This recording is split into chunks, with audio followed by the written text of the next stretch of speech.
size for their budget, they had a significant number of cards. As well, they're decentralized. So that was the reason why, we selected certain folks for the sample, is because we wanted a good cross-section of state government. Once we had a good understanding of what DOAS's role was and the internal controls they had, we actually visited those 7 entities. And we spent anywhere between 2 weeks and a month at each entity. And once we gathered their data, we first gained an understanding of their internal control process from their financial people and their P-card coordinator, and we understood how they were supposed to use their cards. Every entity has their own policies and procedures. So we reviewed their policies and procedures, determined if they were adequate or not. We looked at how many cards they had, whether all of the cards they issued were actually being used. And then once we had an understanding of that, then we went out to individual users, and at colleges and universities, individual departments. So like at Georgia Tech, we actually went to their informational and technology group and looked at how that group controlled their cards. And we actually looked at detailed transaction data. So we were looking at, for a user on a sample basis, we were looking at their Bank of America statement, and we were looking at any documents they had to support their transactions, any receipts they had. And we were determining if those receipts were adequate enough to support those purchases. We were also very interested in their approval process. We were interested in who approved the purchases, because good internal controls say that a person of adequate rank should approve each purchase, meaning the person should be above the individual on the organization chart, and that person should also have a good understanding of the operations and should understand what should and should not be purchased for that operation. And so we were very interested because that was a key control for us. And that's basically what we did in a nutshell. Along the line, we found some suspicious activity, both at Georgia Tech and Perimeter College. And we followed up on that, and we ended up investigating transactions and individuals at both those 2 places. And what we found appeared to be fraudulent. And so we've turned those over to the Attorney General for prosecution. In addition, I think internally what we've done is we have multiple divisions. We have our state government that audits state government entities. We have our education audit division that audits school boards as well as colleges and universities. And then we have performance audits, which does somewhat specialized audits. So internally what we've done is we've shared the information and the things that we learned through a detailed audit of purchasing cards with both our education and state government division. And John Thornton is here. He's our director of our state government division. And both of those divisions have enhanced their procedures for auditing P cards.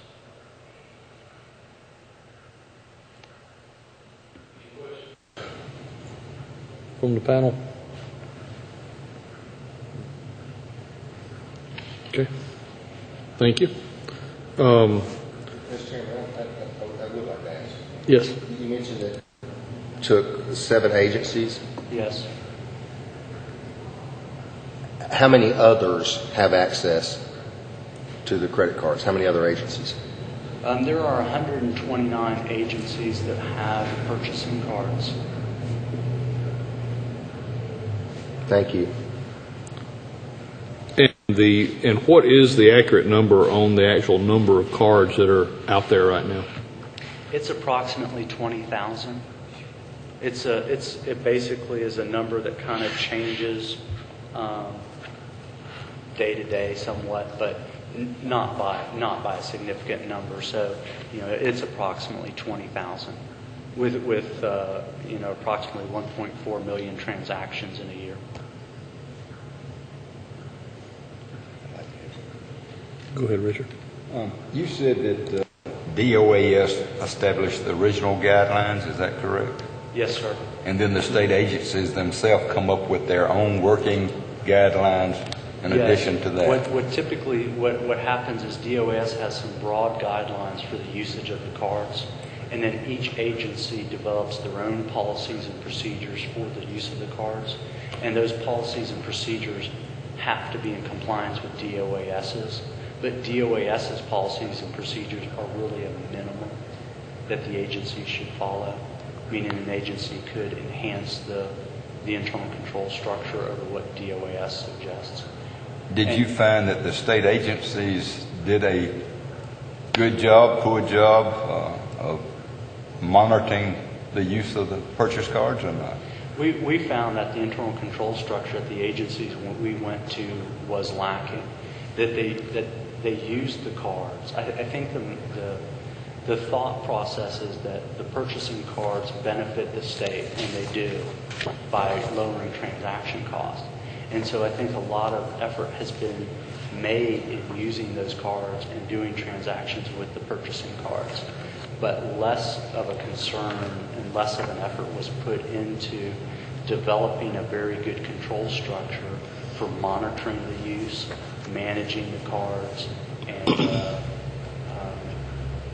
making certain purchases were correct. Do you have any additional copies of the audit here with you today? Or not? Oh, yes, sir. Well, just Mr. Chair. Yes. Representative Bronner. Thank you so much, Chairman. Thank you. I want to get a handle on the logistics. The 20,000 total cards, I'm assuming they all have varying amounts of credit limits. they do. That credit limit would range from how much to how much? I can honestly say that was something we did not look at.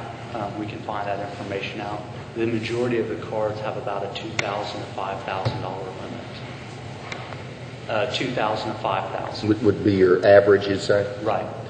Did you find any correlation between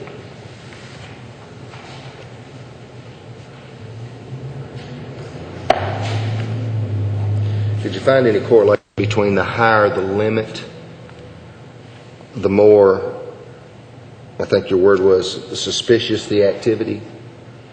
No, I mean the folks that we had the suspicious transactions on actually had fairly low. I mean they had about the $5,000 limit on their card, on their transaction level. They were not high dollar cards.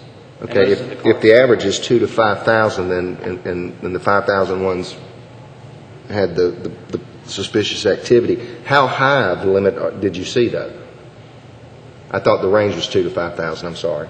Yeah, the range on the 20,000 cards, I would say, would be between about 2,000 and 5,000.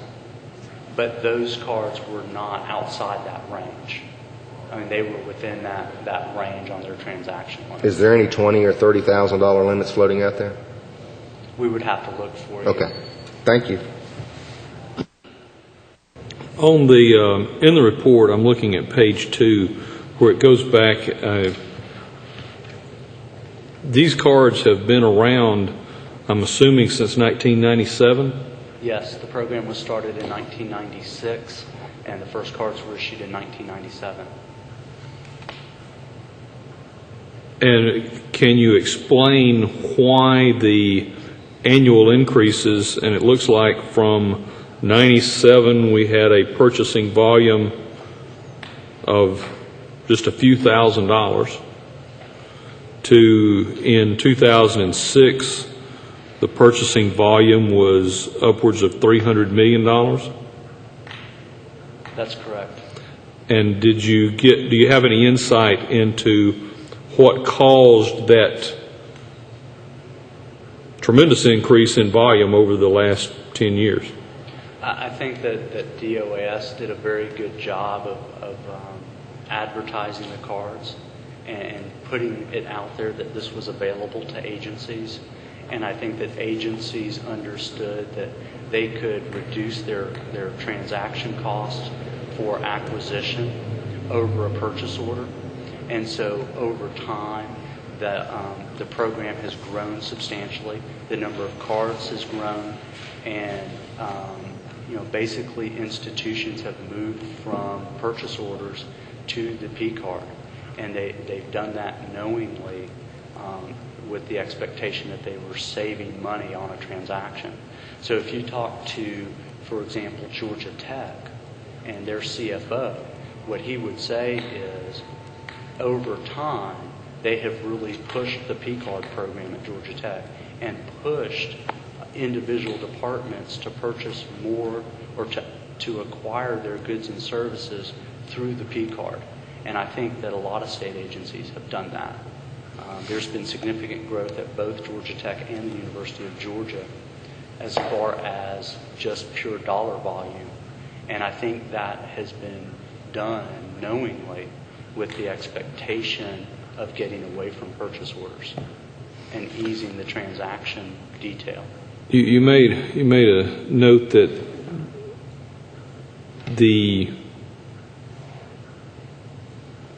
it's more economical to buy through a purchasing card than through a purchase order? Yes. Why is that? Well, I think there's less people involved in the process. It's more of an automated process. So the individuals are purchasing without having to fill out a purchase order, the purchase order being reviewed, then a central individual ordering the items, then a bill coming in, and and then cutting a check. I think if you look at page 3, Exhibit 3, is kind of the P card process versus the purchase order process. And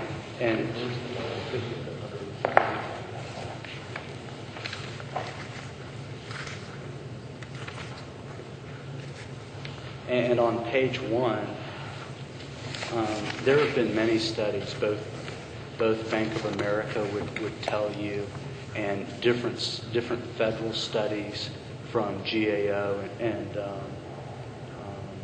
OMB, federal OMB, have studied the cost differential between a purchase order process and a P card process.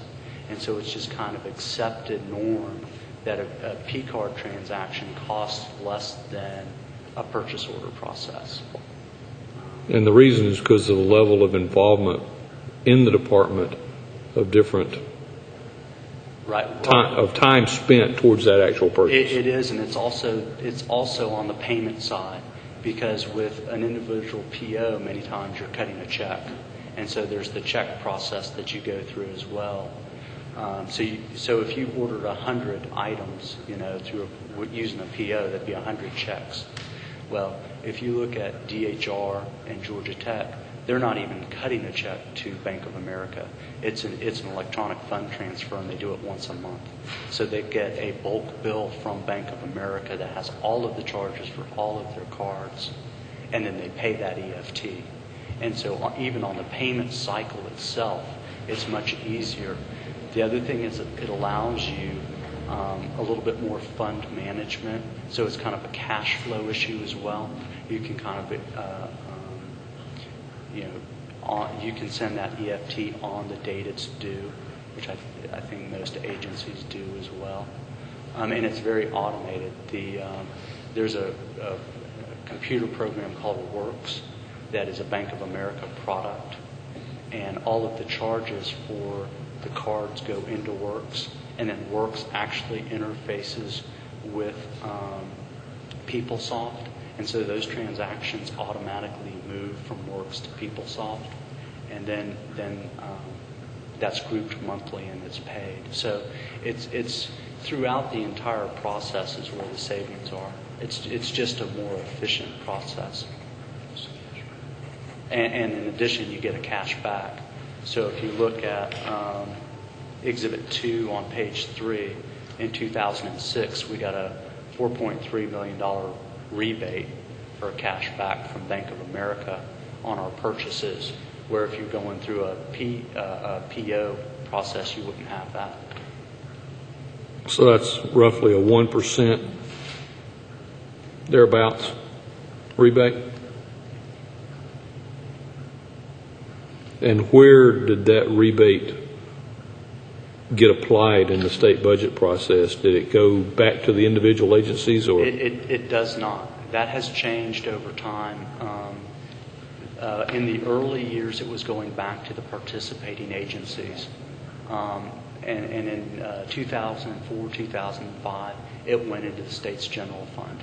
It is now going directly to DOAS, and DOAS is using that money as it desires, basically. So the funds are going back to DOAS, not to Yeah. the general fund as of today? Right, and DOAS retains that, and they're using it to, I think, enhance some of their computer programs and those types of things. But yes, it is now retained by DOAS.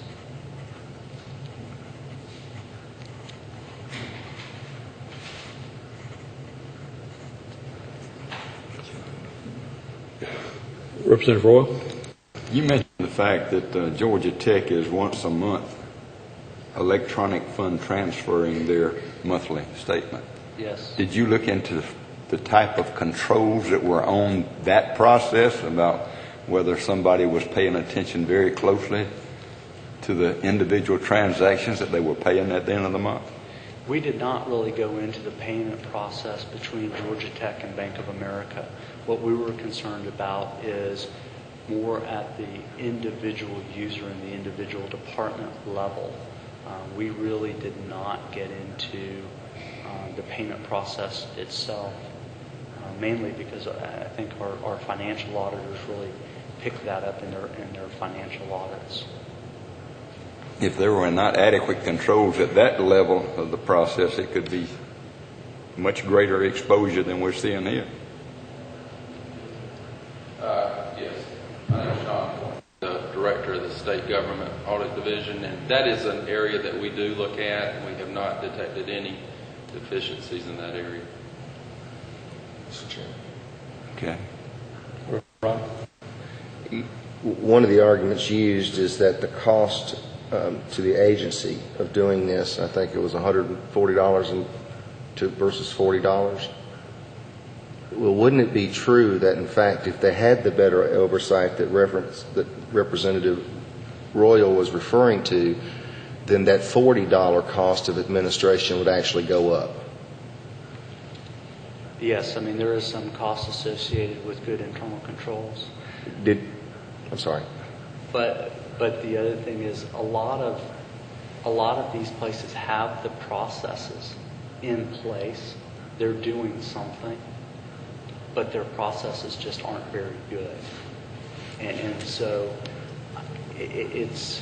I'm not certain how much more it would cost. Thank you for anticipating my next question on how much more it would cost. And we don't know. And even those figures, the 140 and 40, I think you have to look at those with, I'm not certain the spread is that much. Well, I'm a little skeptical that it costs you $140 to issue a purchase order, to tell you the truth. But, you know, if not, maybe it's a statement on government versus the private sector and business and how much it costs them. But I think the other benefit when you look at the PCAR is that it does put purchasing power into employees in a decentralized way. So when you're talking about forestry and you've got all the districts and you've got district foresters and all that, and they have to buy paper and pencils and all of those things, it does facilitate that as opposed to trying to go through a PO process. And the state is just very decentralized, and there are a lot of operations spread out, and you can easily put that purchasing power in those employees' hands that need it. I think that's a benefit as well. Mr. Chairman, may I continue? Yes, sir. The $40 versus $140 cost, where'd you get that from? Did that come from DOAS?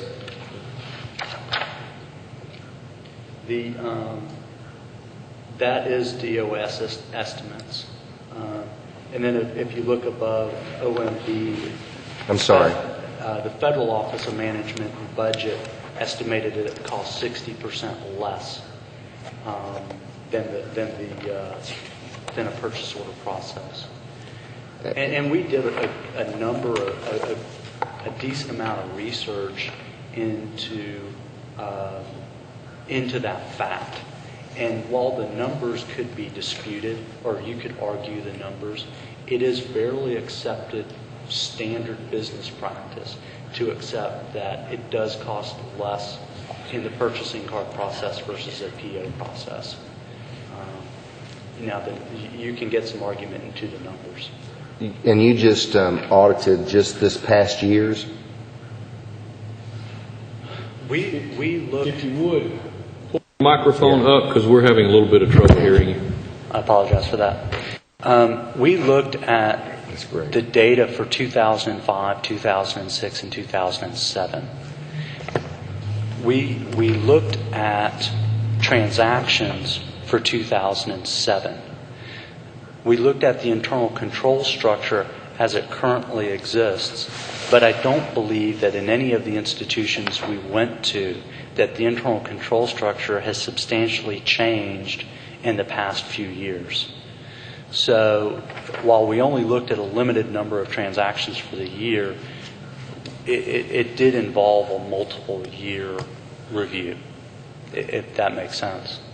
I'm curious, Mr. Chairman, that if you, probably not, but if you saw a relationship between the increased number of cards and the increase in activity, if you saw an increase in potential abuse. But if you didn't audit the previous years, you wouldn't know that. That is correct. I will say that in the cases where we saw the abuse, it was not limited to 2007, and we did look further back, and it had been going on for some time. I'd like to back up on your line of questioning related to cost per charge. Did you has a number been ran on that to know what the administrative cost per transaction is? Does anyone know that? That would be a question for DOAS or Bank of America. That is just something we did not review. Yes, sir. Richard? We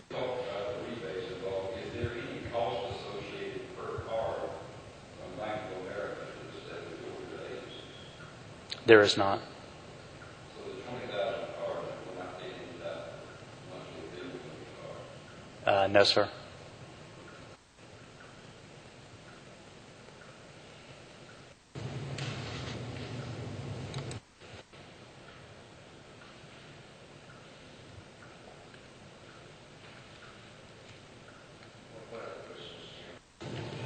Yes, Representative. Thank you, sir. Did you see or hear of any of the institutions or anyone else using the card as a potential perk for any kind of employment or promotion, or is that kind of information going to be really hard for you to get?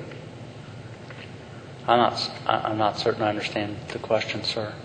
You mean that we gave the card out to certain employees?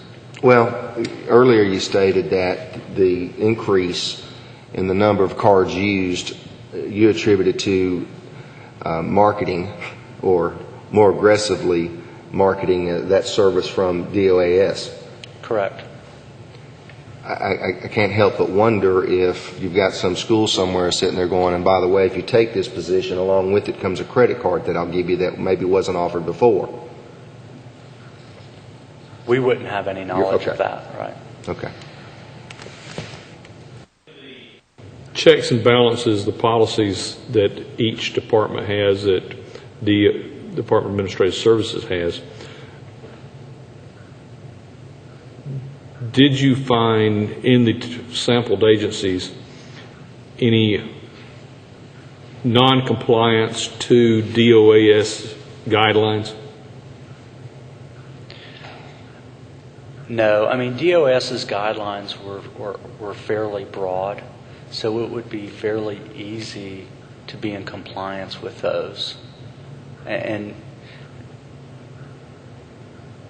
so even in the cases where the AG is pursuing criminal charges, the DOAS guidelines allow those? the DOAS guidelines wouldn't allow for fraudulent purchases. So, I mean, you could say, well, in those situations, DOAS guidelines were not followed. But on an entity-wide basis, did the policies and procedures for those institutions follow DOAS guidelines? They did. So the DOAS guidelines are departmental guidelines, not individual use guidelines. DOAS guidelines are, yes, basically for the department. They do have some aspects of individual usage, but again, they're fairly broad. Yes. On the guidelines of the Georgia Techs and the perimeters, did you find those guidelines to be more lax than guidelines at others? Or were there other places that had virtually the same guidelines, but the level of abuse just simply wasn't as high? I think the guidelines that all of the agencies that we went to were lacking, and the management of the programs were lacking. And I think the guidelines or policies and procedures for those agencies could be improved. But I think what could be improved substantially is the actual management day-to-day of the cards. So even in situations where you had good policies and procedures, what was actually occurring in the field was not up to where it needed to be. So, for example, DHR has a process to have their transactions reviewed. Okay, that's part of their policies and procedures. What we found, in fact, was that was not occurring. And what we found was the individuals who were actually making certain that those reviews out in the field were occurring did not know card by card who should be reviewing the card. So they couldn't tell whether that card and that usage had been appropriately reviewed. And so even if DHR had a policy and procedure, which they did, that the card usage should be, just in fact wasn't being done very well. So you would say the more lax the guidelines doesn't necessarily mean the more abuse? That is correct. I think the guidelines need to be strong, but you also have to make certain in practice that is what is occurring. Do any of the guidelines, either DOAS or in the 7 sampled agencies, I would assume they have a maximum purchase allowance?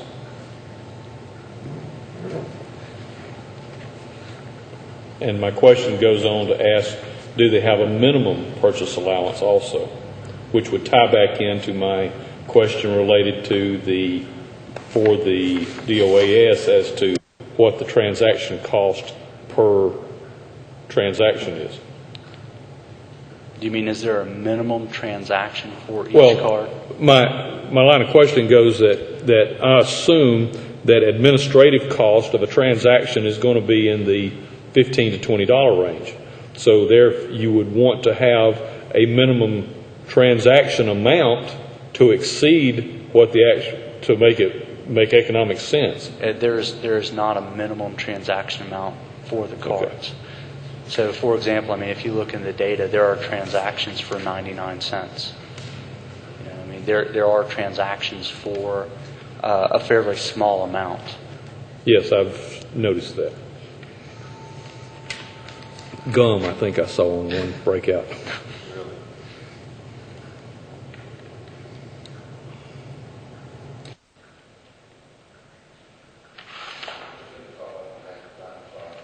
What, and I know you're skeptical on the numbers, and I appreciate that.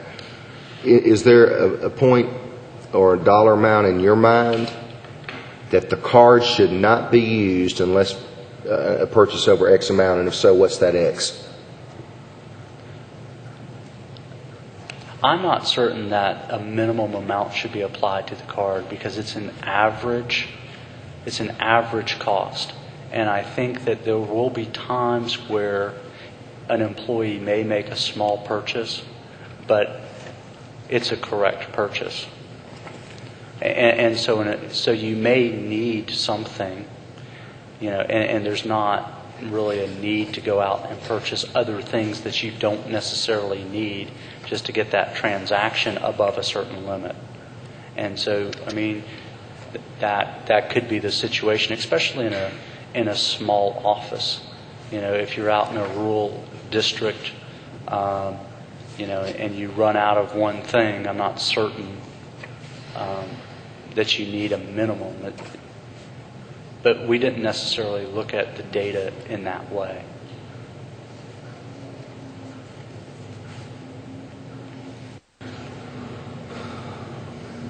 For example, In looking at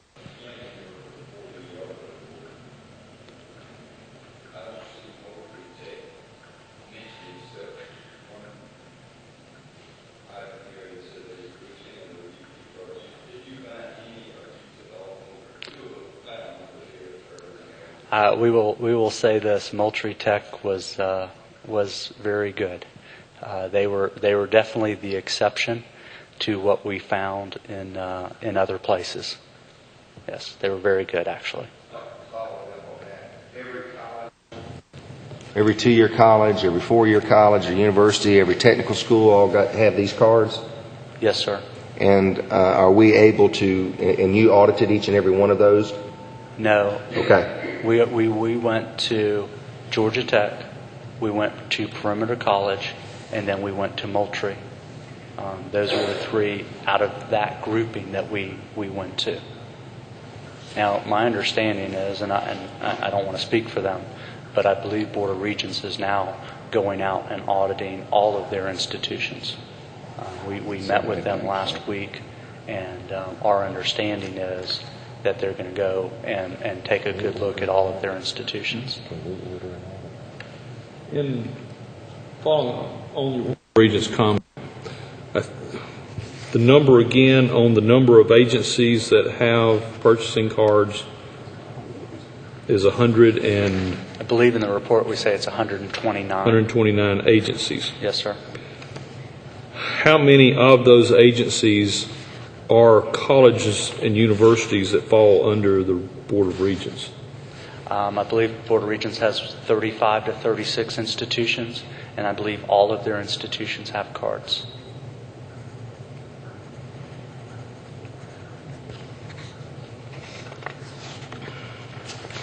And thank you for sharing with me some of the documentation related to the accounts. And I see that in fiscal year 07, the largest user was the University of Georgia, I believe. Yes, sir. And that was a $34 million purchase, Yes, sir. or purchases, with 130 transactions. And the smallest being Georgia Emergency Management Agency at $831. Okay. That is correct. And all the 129 agencies are state-based agencies. There's no county or municipalities involved in that at all? Counties and municipalities can participate in the state program, so they can kind of piggyback on the DOAS contract and have a P-card program. But when the data that we gave you is limited to the state data. And their rebates actually go back to them as well. So of the 20,000 or so cards, those are state agency related cards. There's more cards out there that are in the cities and counties then? Yes, sir. Do we know how many cards there are? And is that also administered by Bank of America? It is administered by Bank of America. They are part of the contract between Bank of America and DOAS. And I do not know how many cards that is. We could get that data from Bank of America. And as we said earlier, the cards have been in play since '97. Has Bank of America, how long has Bank of America been in play? I believe Bank of America has been the vendor the entire time. That contract has been put out to bid, and Bank of America has won that contract each time. Okay. Yes, sir. On the chairman's questions, the city and the counties you mentioned, are there any other school boards, various authorities, are there any others that would have access to the cards other than cities and counties? I'm not certain what the contract allows as far as whether those are school boards or what have you.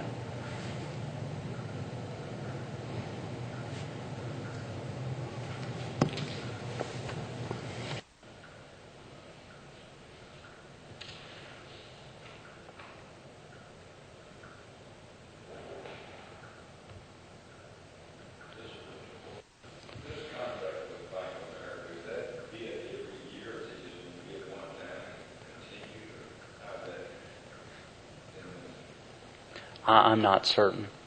I know it was bid recently, within the last few years, but that's all we looked at. Yes.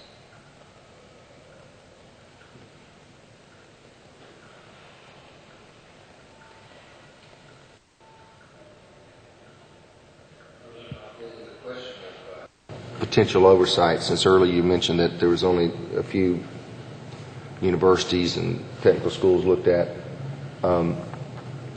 Would it be your opinion that if, wherever we take this, that if the legislative branch could ask for those audits, that in itself would provide oversight to a local university or college? I would certainly think the opportunity for anybody here to say, you know what, I'd like to see that, might in itself be enough to curb the activity. Would that be us? Would you be actually asking us to go? Would you actually be asking us to go do an audit, a Yes. B-card audit of those colleges? And I understand what that would do to your department, but the question is, do you think that would provide oversight from potential abuse? If we did it.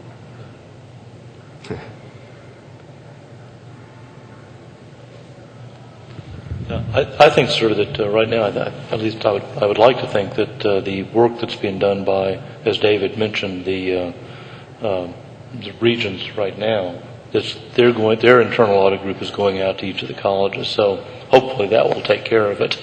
Is it not also true you'd hate to give 236 members of the General Assembly the right to say, I want you to go audit this? Because that could be a workload nightmare. That is absolutely true. Does that taint your answer in any way? Yes, sir.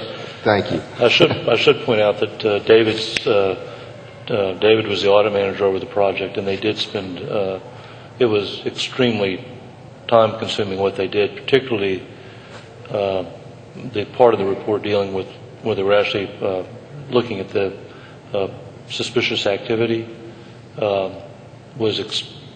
did an awful lot of investigative work to find what they found. It wasn't readily apparent. May I follow up, Mr. Chairman? Yes, sir.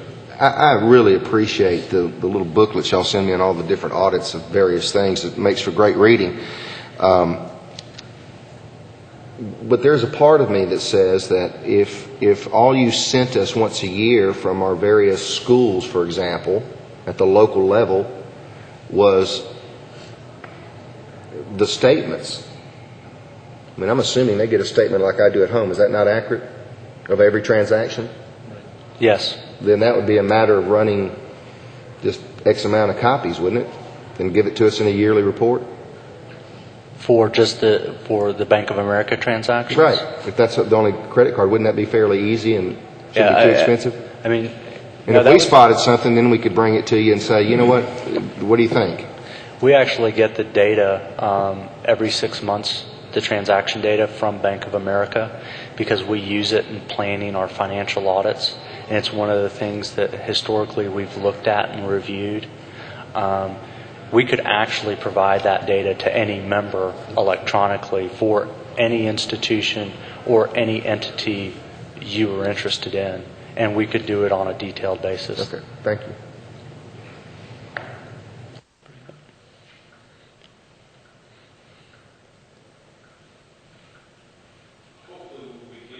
The guidelines set forth by DOAS on how the cards are to be used, what type of expenditures, and limits both top and bottom. But I see you have on the page 28 of your report, you have a distribution chart of expenditures. I'm suspecting those are distribution of the sampled. No, sir, that's the 100% of the transactions for that time period. Oh, okay. So that's not just of the sampled group, but the entire group. There are times in the report where we actually present 100% of the data. So when you look at the appendix, the miscellaneous statistics, that's 100% of the data.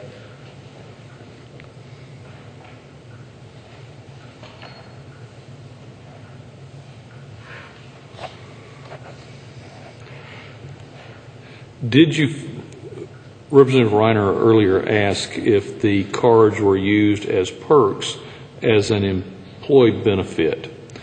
Did you find any examples of cards being used as perks related to allowed expenditures by employees? No, sir. No, sir.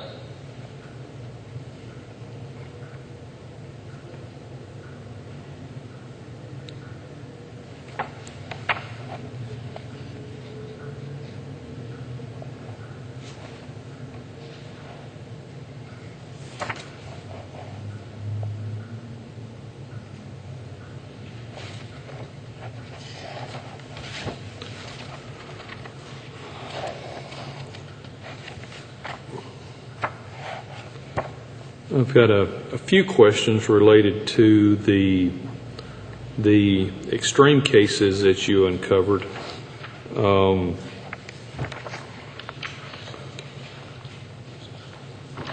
You have 4 card holders identified. This is page 16 is the starting of it, I think.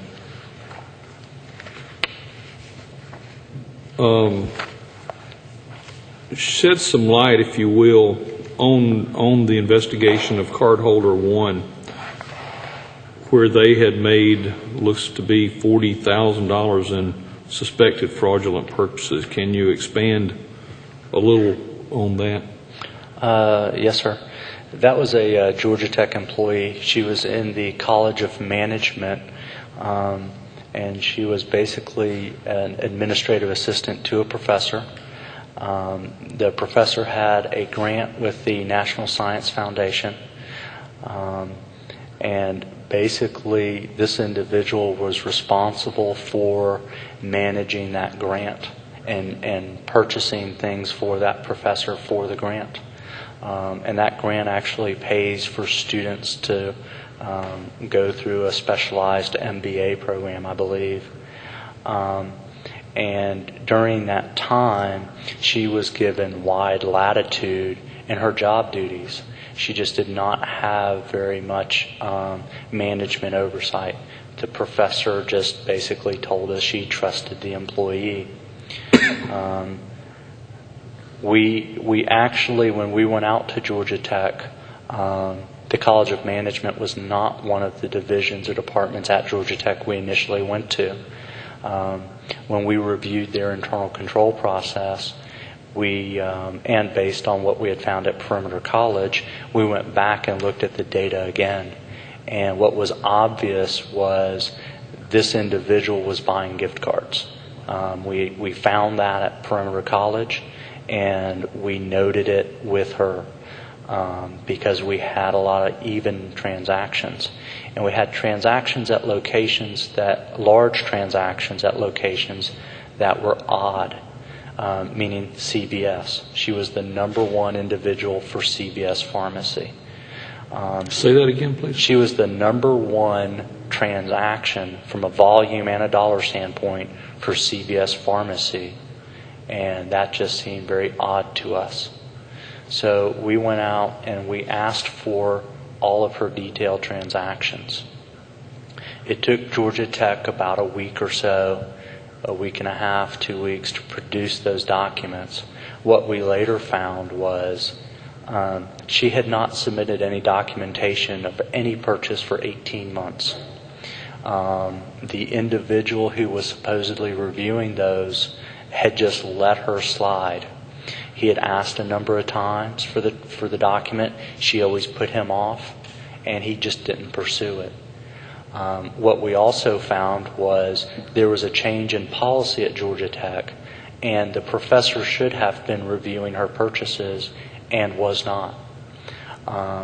So once the individual received all of the documents, the Bank of America statements and all of the detailed transactions, he went ahead at that point and signed all of them like he had reviewed them. They forwarded those documents to us. When we started going through the detailed transactions, what we noted was there was a lot of missing receipts. So when you look at the Bank of America statement and you look at the receipts that should have been there, they just weren't there. And we started noting a lot of questionable vendors. Walmart, CVS, Eckerd, Progressive Insurance, those types. And we started doing some investigation into those transactions. Some of the vendors that she purchased are legitimate vendors for state purposes. For Walmart, Amazon, those types of things. People buy legitimate things from those. But the transactions, they were just odd. They just looked odd to us, and so many missing. The other thing we noticed was a lot of the Walmart transactions had been folded, so the only document was, and they were photocopied, so the only thing you would see is the Walmart and the total. You wouldn't see the detail of what was actually purchased. We saw a lot of summary receipts.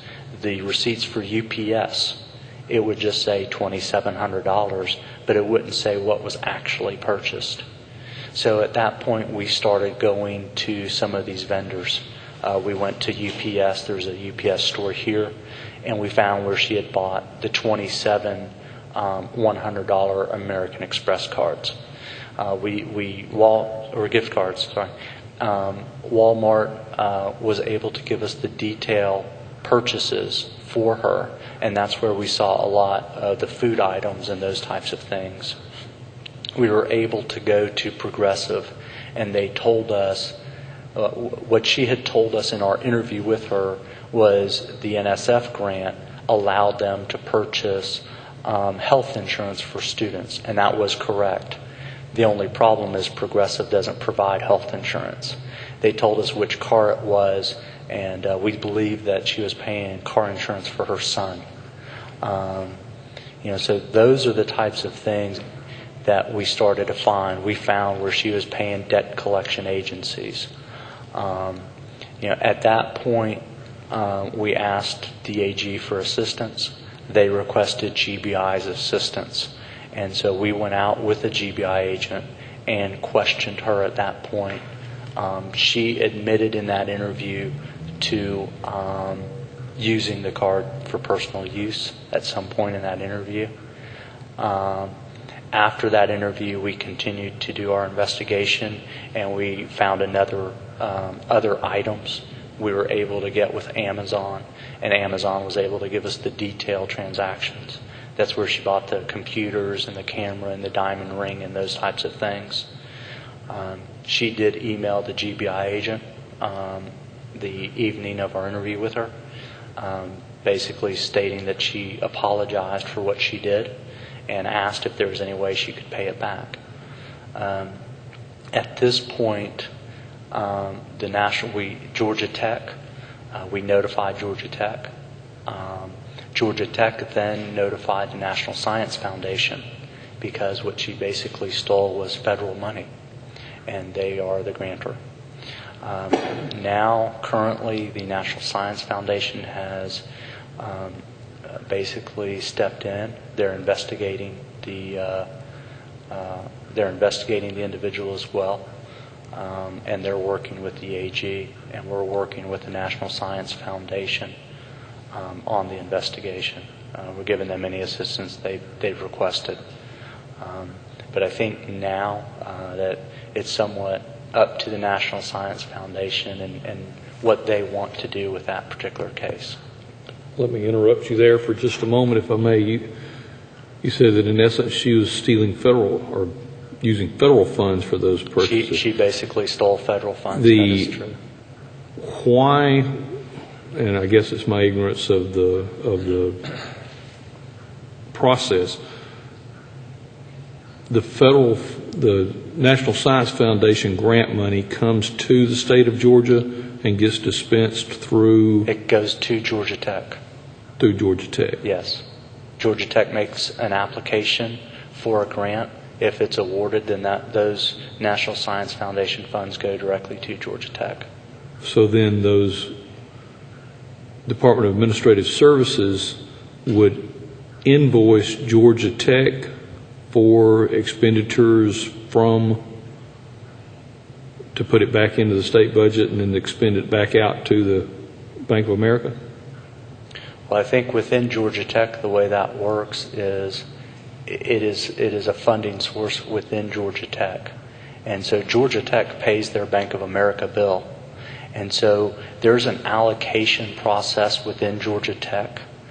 So if one professor could have a card and they can make purchases on that card, and then after the purchases, they reallocate those expenditures to the appropriate fund source. So it has a base fund source. So the card that this individual had, its base could have either been state or the NSF grant. And then depending on what's purchased on that card, those purchases are then allocated to the proper funding source. So on a card, once you make the transactions, Bank of America is paid by Georgia Tech, but Georgia Tech could use a large variety of funding sources to pay that bill.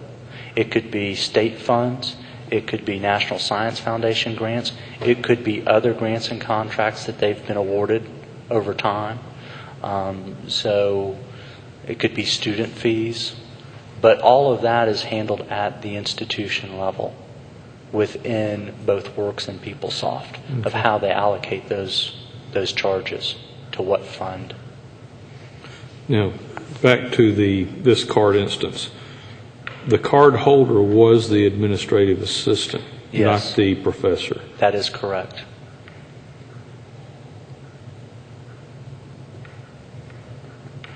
And the approval level was at the professor, not at a department head level then.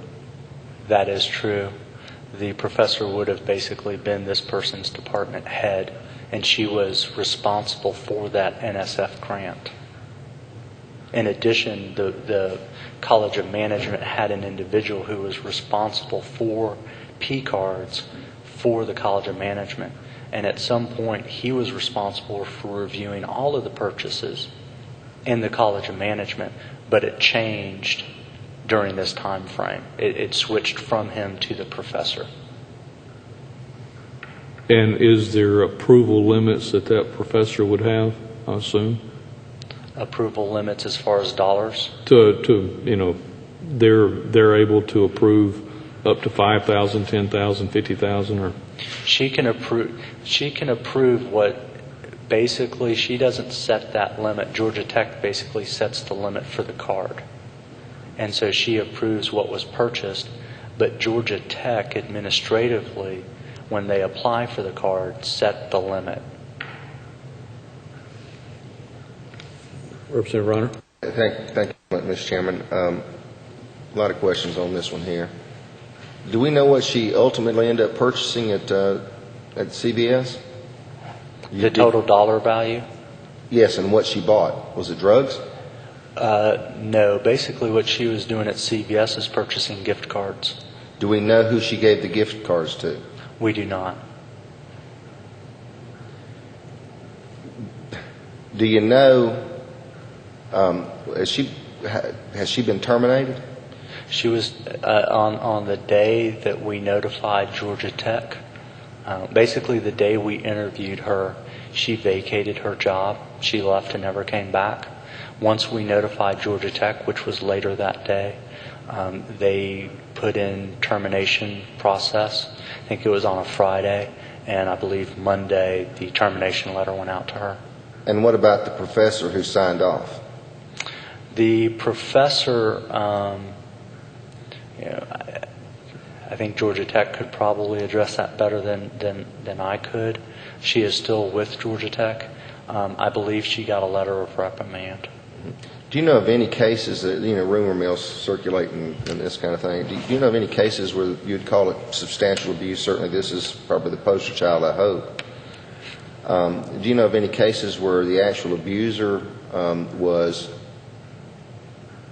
shifted to another department or moved within another area within? Well, there is a case. There is a case at Perimeter College where that occurred. Yes, where we believe we believe there's an individual at Perimeter College that, at the very best, displayed very poor judgment. We believe it to be fraudulent, and she is still with Perimeter College. But that's the only case I know of. Before we leave cardholder one, what was the limit?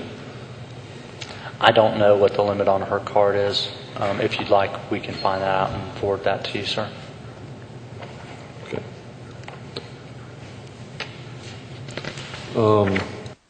Let's move on to cardholder number 2, who is at Perimeter College. Total of probably $13,600. That is correct. When we went to Perimeter College, what we found, and it'll basically cover all of these cardholders, is all of these cardholders were in what they call student life. And they do things for students. They have seminars for students. They have parties for students, welcome back kind of parties. They do student government, those types of things. And they were funded through student fees. And so when we're talking about these card holders, they're actually spending student fees. And what we found when we started to look at the data was they were purchasing a lot of gift cards. And they were purchasing large gift cards. And what they told us at first was that they were purchasing the gift cards as door prizes. And as door prizes for parties to get the students to come to various events. And, $10, $20 gift cards.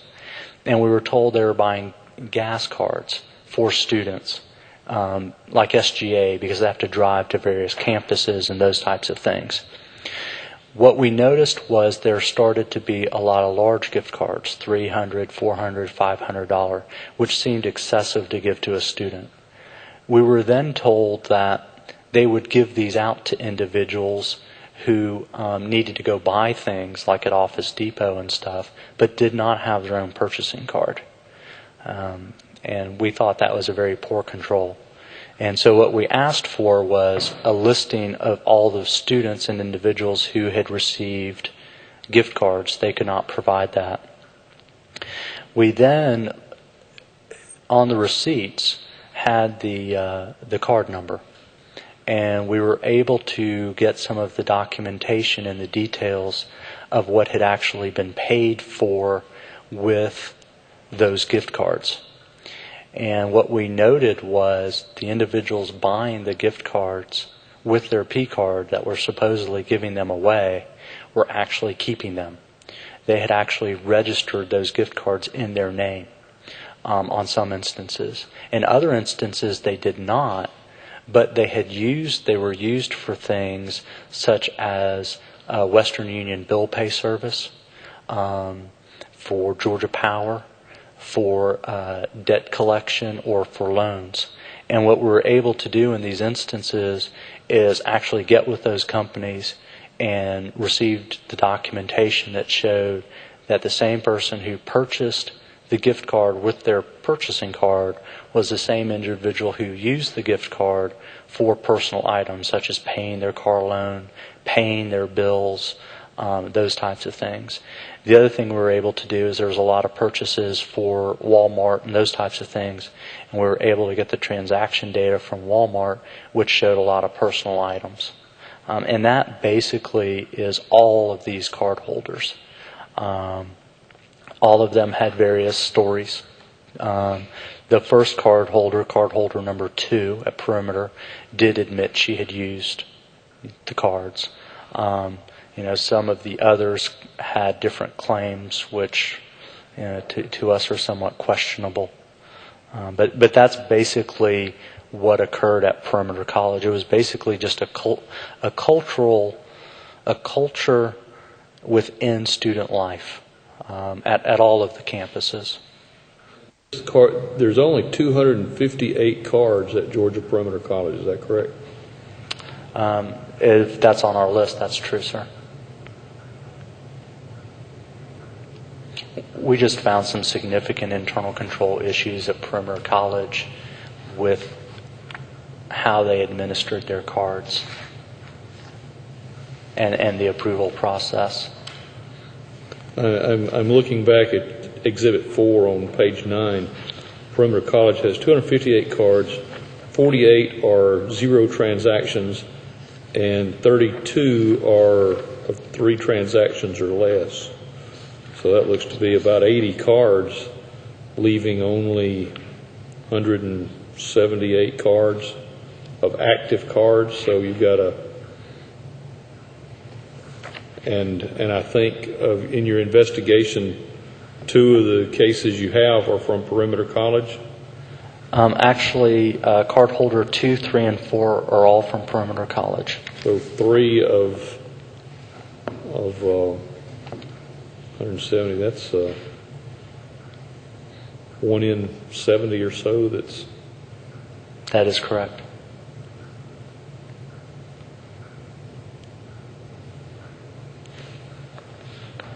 Do you feel, based on your investigation at Georgia Perimeter College, that you've uncovered most of the abuse? Do you think your net was fine enough to catch all the problems? That wasn't the purpose of our audit, was to go out and find individuals committing fraudulent acts. The purpose was to review the internal control processes. And in doing so, we found individuals committing fraud. But even at Georgia Perimeter College, we did not cast our net to find each individual committing fraud at Perimeter College. What I will say is we had other individuals at Perimeter College that may no longer be there, that we had suspicions on.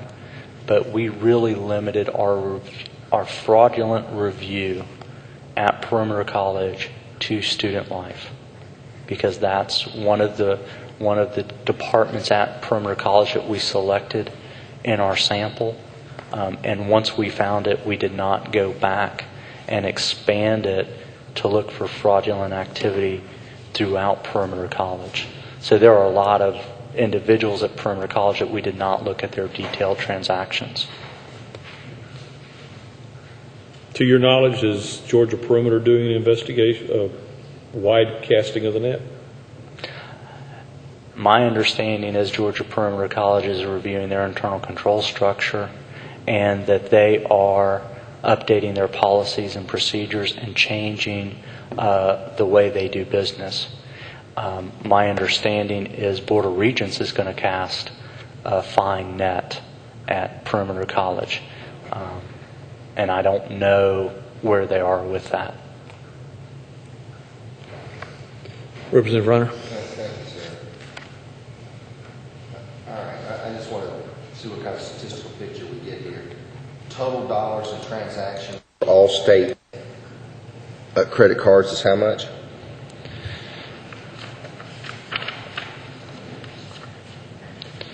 Approximately $300 million. All right, and your investigation of that $300 million, you investigated how much of that $300 million? I'm not certain we could really look at it that way. It would be very difficult to say of the $300 million how much we looked at. We could say that we looked at institutions with X number dollar volume. I mean, we could accumulate Georgia Tech in the 7. But even when we went to those places, we did not look at 100% of their transactions. We looked at their electronic data in 100%. We reviewed their internal control on an entity-wide basis. We reviewed their internal controls on a very small statistical basis on an individual cardholder level, and somewhat at a department level when you talk about a DHR or Georgia Tech. But even forestry, we only went to a very small number of district offices.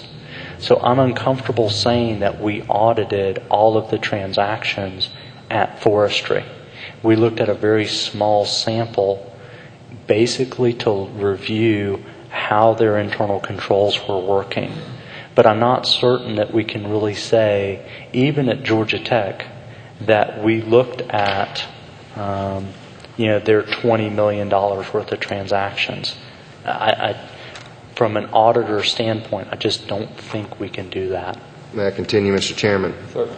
And I can appreciate how you compile the data. What I'm trying to get a picture in my mind is, I would consider it a statistical anomaly if you went out at random and looked at 7 agencies, that these happen to be the 7 worst or the 7 best.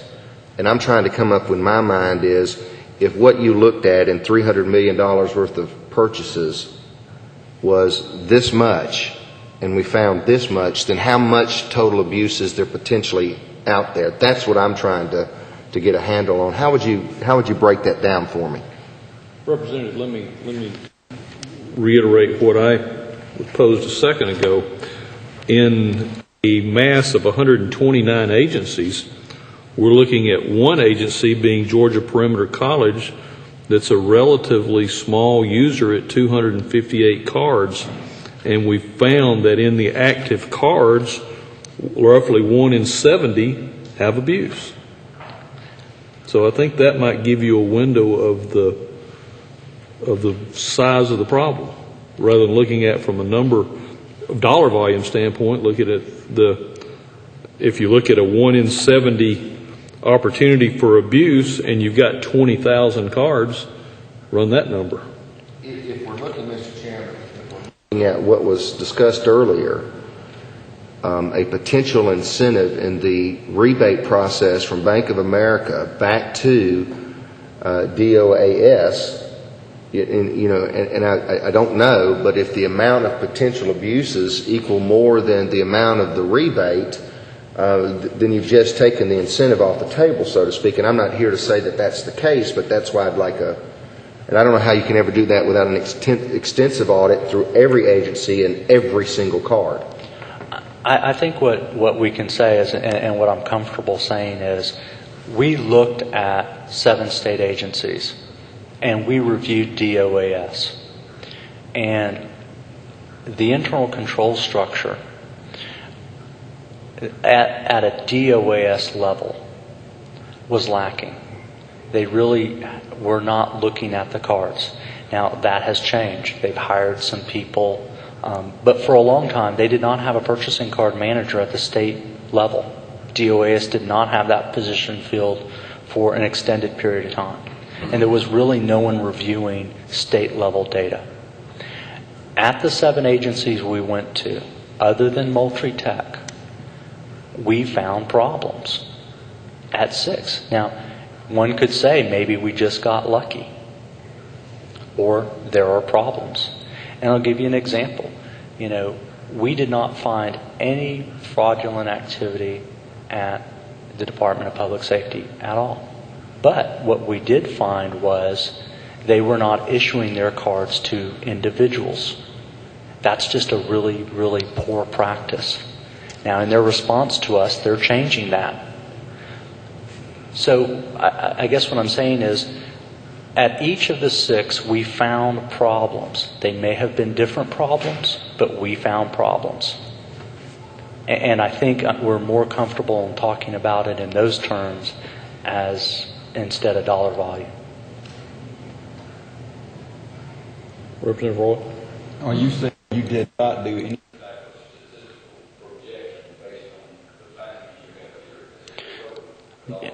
Based on the finding, based on this report and the type of work we did, we can do no statistical projection whatsoever.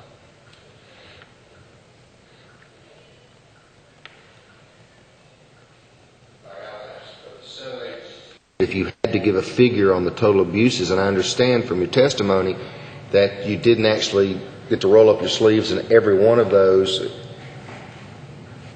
credit cards within each one of those agencies, but could you put a dollar amount in those 7 and what you looked at how much abuse you felt you found, or at a minimum they could have done it a better way or is questionable? Is there a dollar amount you can throw out there?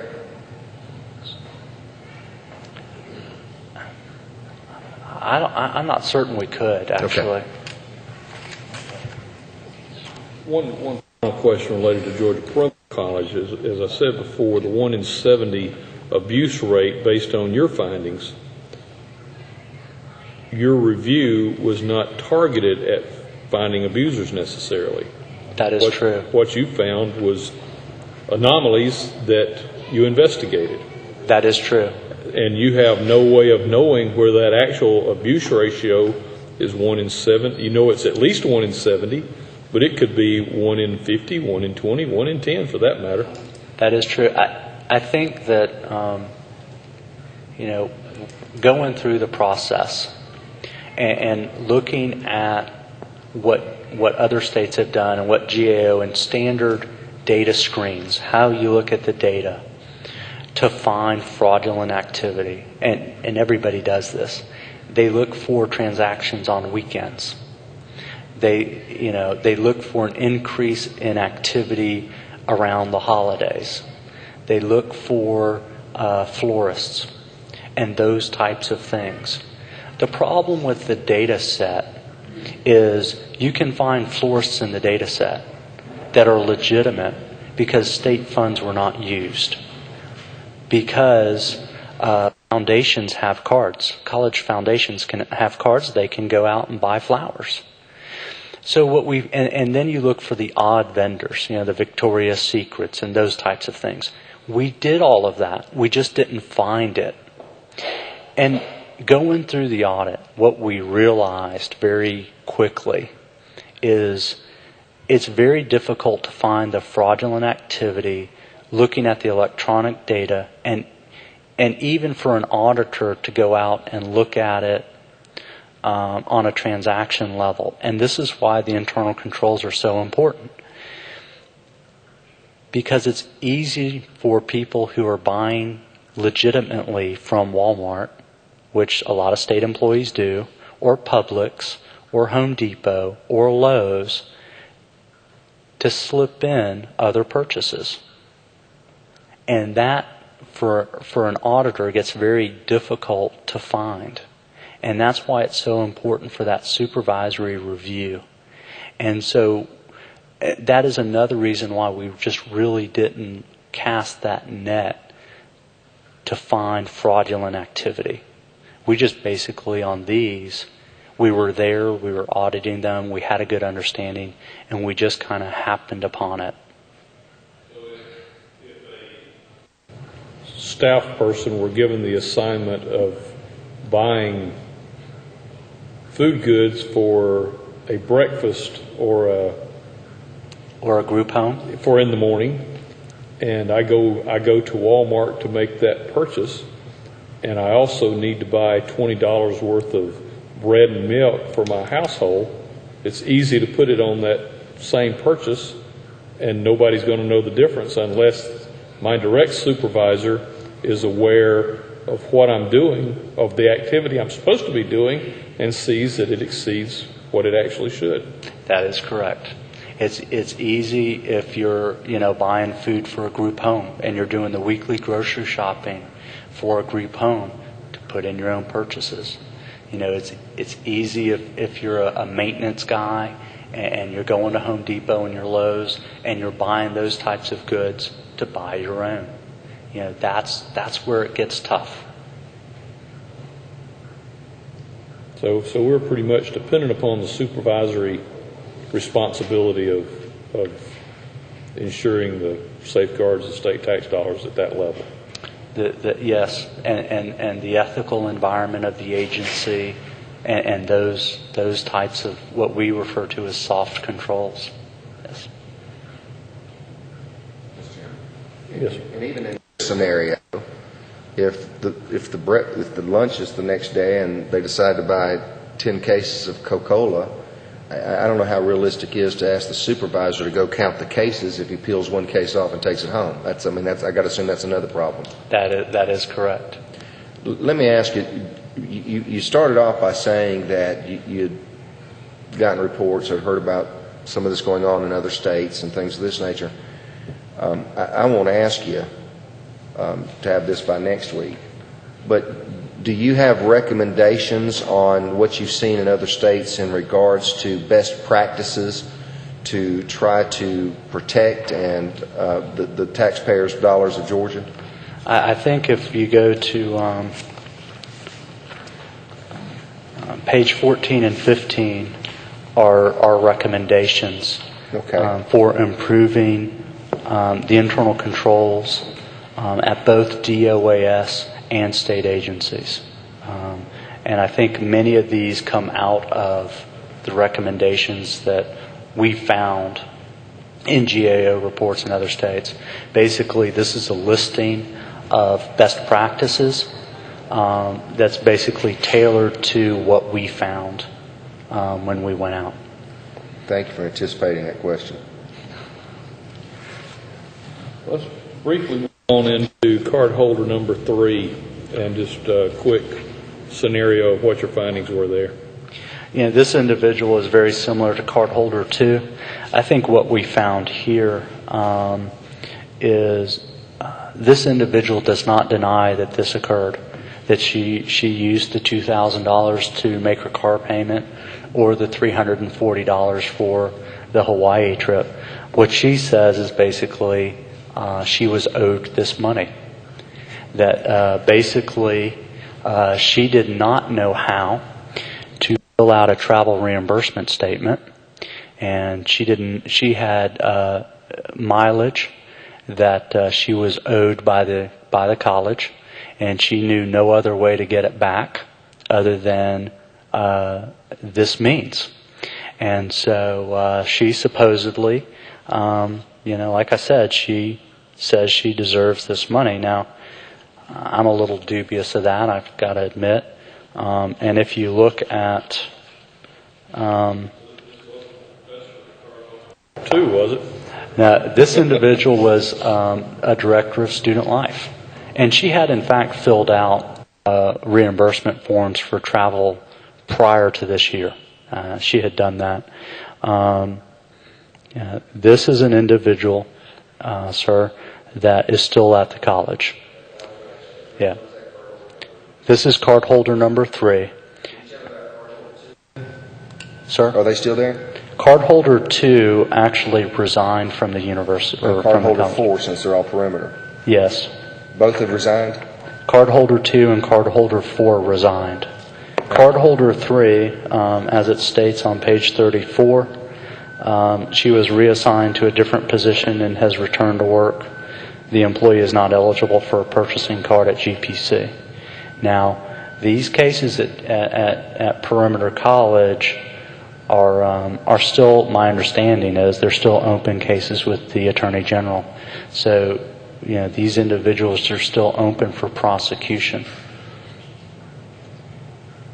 In the case of Holder 3 with the Hawaii trip, you did identify that as a personal vacation. That was a personal vacation. She admits that it was a personal vacation. And she feels that that was owed to her? That she was due that money for travel expenses, basically for mileage. That's how she was reimbursing herself for mileage, was using her purchasing card to purchase the gift cards. And so now she also has no documentation to support those miles. That's just her assertion. And as we calculated it, it would have been over 5,000 miles that she would have had to drive. And what does she do? She was the director of student life. So on a campus, basically, she was the individual who kind of, did student government and kind of planned some of those types of events and, those types of things. Representative Roy? Did you say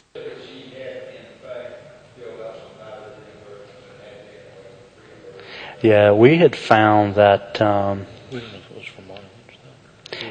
it was actually not for mileage. In prior years, it was for hotels and food, for other travel, but not necessarily mileage. There is a reimbursement form. There is a reimbursement policy and a travel policy at Perimeter College. Yes. Aside from the card approval process, Georgia Perimeter, I'm assuming, has a reimbursement approval process also. Yes, sir, they do. And these charges went through that reimbursement approval? They did not. They did not go through the travel reimbursement. And in fact, when we brought it up to her supervisor was surprised that this was going on. Her supervisor was surprised. Yes. But yet, card purchases are made and reimbursements are made without approval. That's true. And Perimeter doesn't have a problem with that? That's a question for Perimeter College, sir. And then lastly, are you any more questions related to cardholder 3?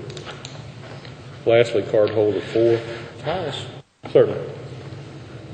Again, in the conversations you had, I know you said that would be a question that Perimeter would have to answer.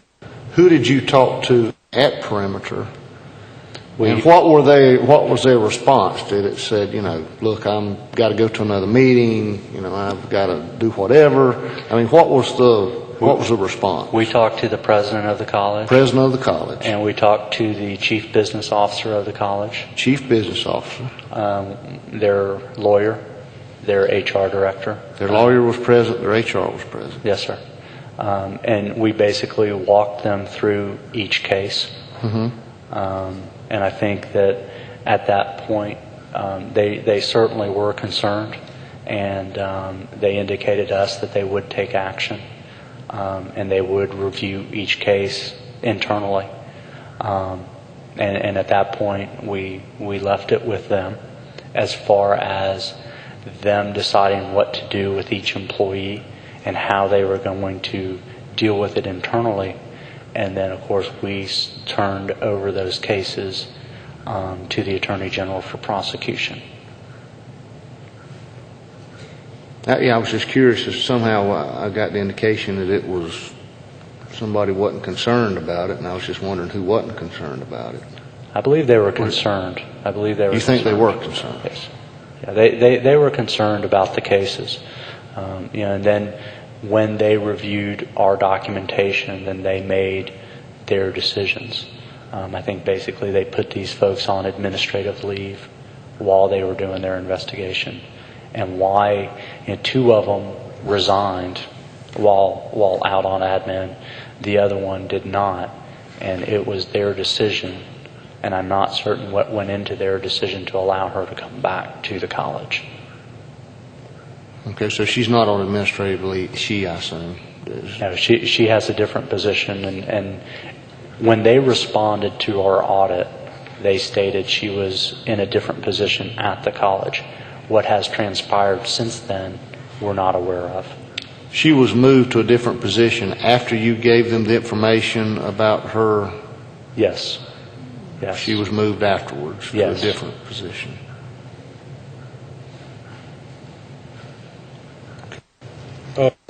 Yes. So you've given us 4 cards here, and we know there's others, that you talked to presidents and others about other cards, correct? That is correct. Now, I'm just curious about your own process. I'm assuming you make a call to the president. When we found the fraudulent activity? Pardon me? When we found the fraudulent activity? That's correct.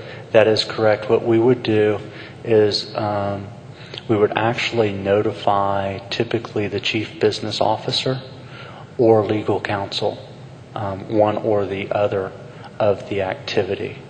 Do you give them the specific details, or do you tell them you want to come in and discuss what you've seen? We told them that we had found fraudulent activity, and we basically outlined what we had, and then both institutions asked for meetings with us, and then we detailed all of the facts of each case. So you use the term fraudulent. Yes. Well, that would explain the lawyering up then. Just back to card holder number 4, is there anything that was exposed there that's not in line with the things we've already talked about?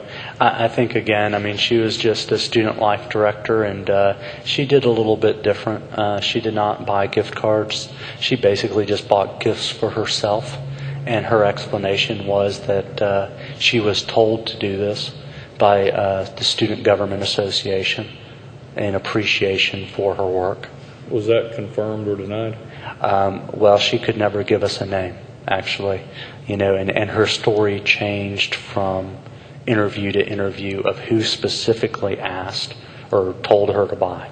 And we never got a name to confirm it. She was never able to produce any memos or anything else.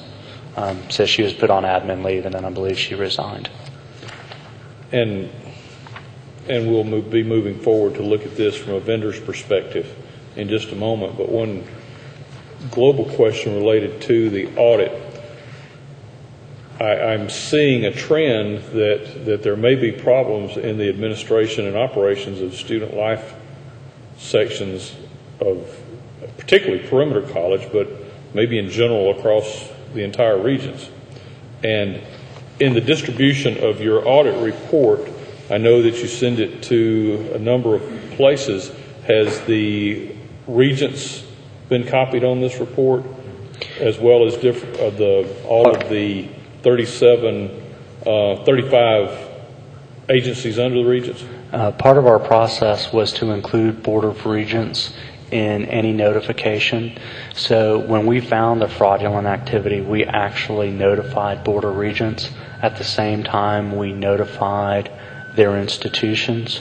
We had also previously notified them that we would be auditing a couple of their institutions. And at the end of the audit process, we did provide Board of Regents with a draft. They did respond to our draft. And of course, they certainly got a final copy. And my understanding is they've taken action to notify their institutions of their intentions. And we have met with Board of Regents internal auditors to discuss our methodology and give them any assistance in planning their audits. Okay. Other questions? This,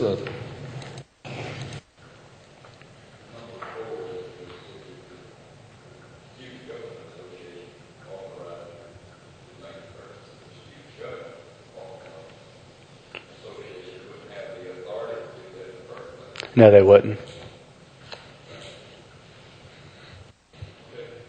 let's move forward then into the page 28, 29 looks at vendors. And if you would, tell us what your audit did related to the vendor side of the picture. We actually didn't do any work on the vendor side other than looking at some descriptive statistics as far as where state agencies are purchasing their goods and services.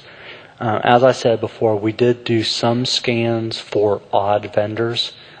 We just didn't necessarily find them. And when we began looking at the bulk of the purchases, they seemed to come from the legitimate vendors. And there were others who, when we were out, we saw where they were using certain vendors, but we really didn't go through and do any work on a vendor by vendor basis.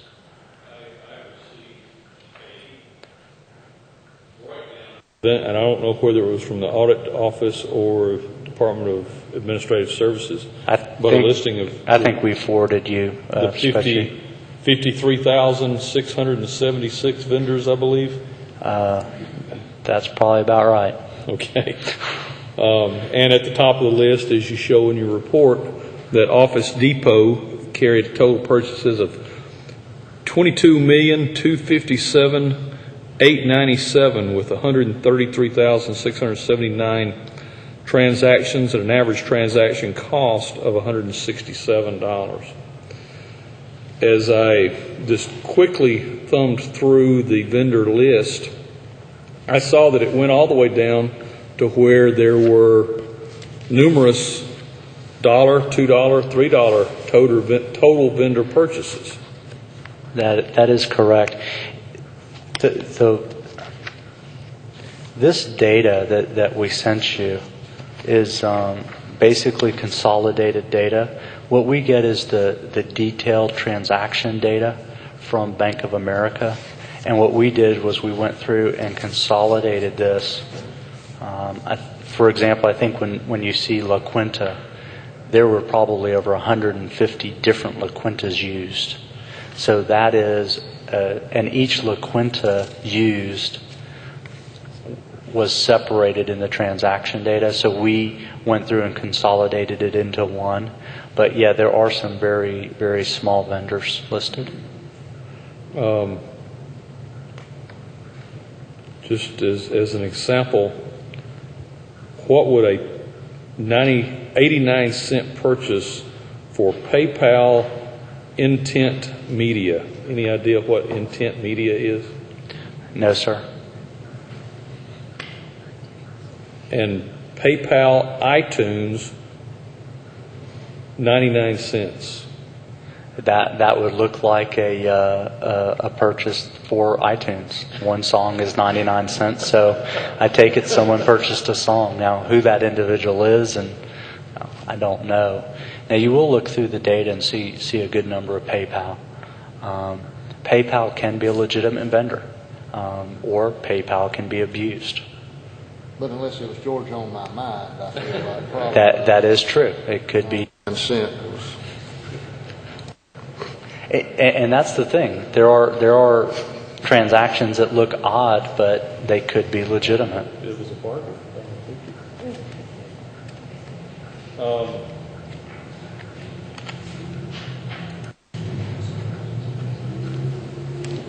Not having seen the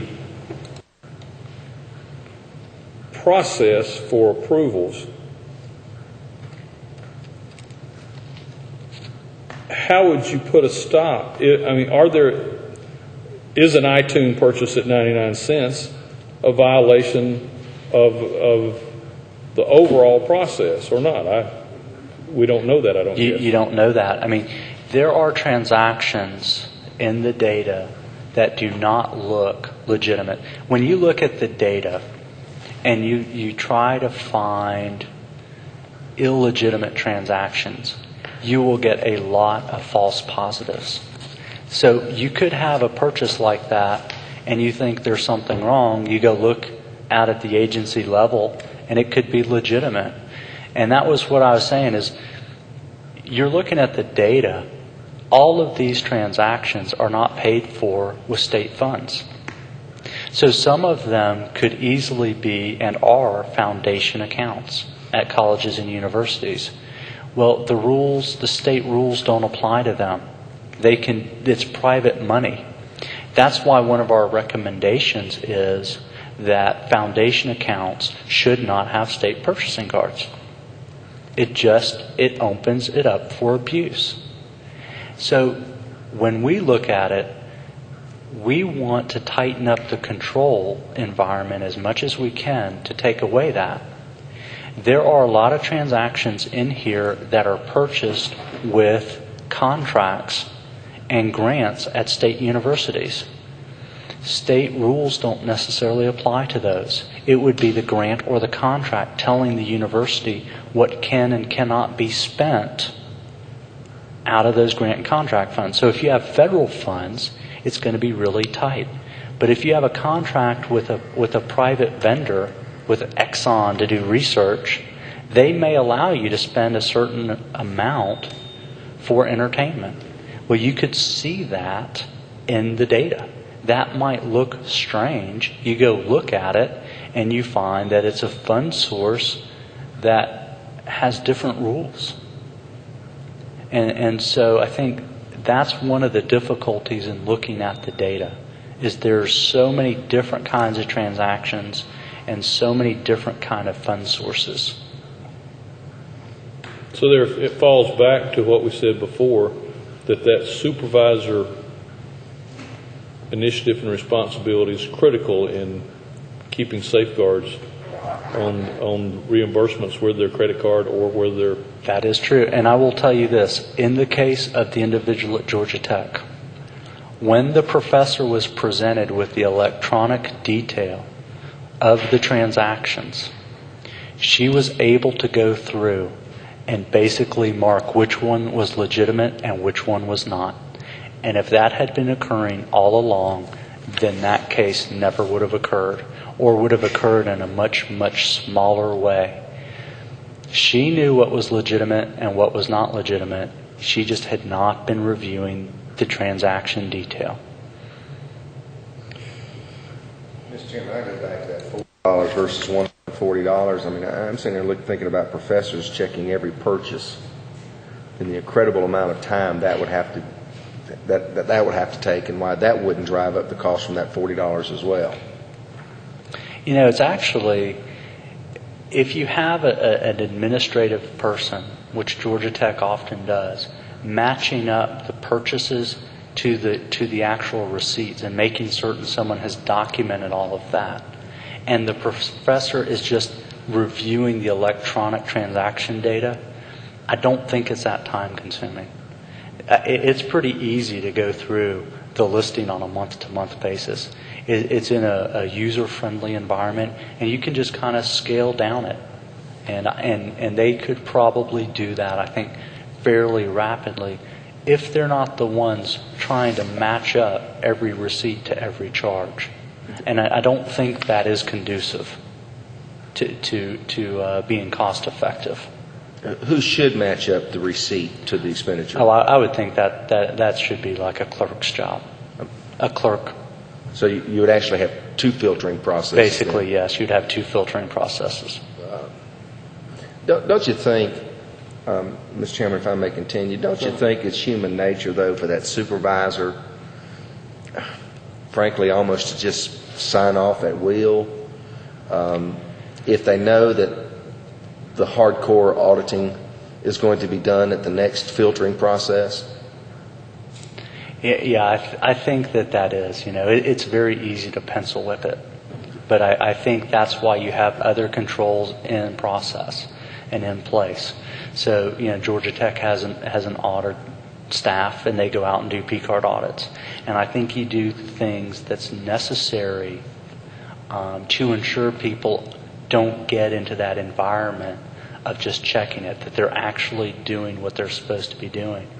And I think the second part of that is when you find people who aren't doing their job, that you have to take some action against them.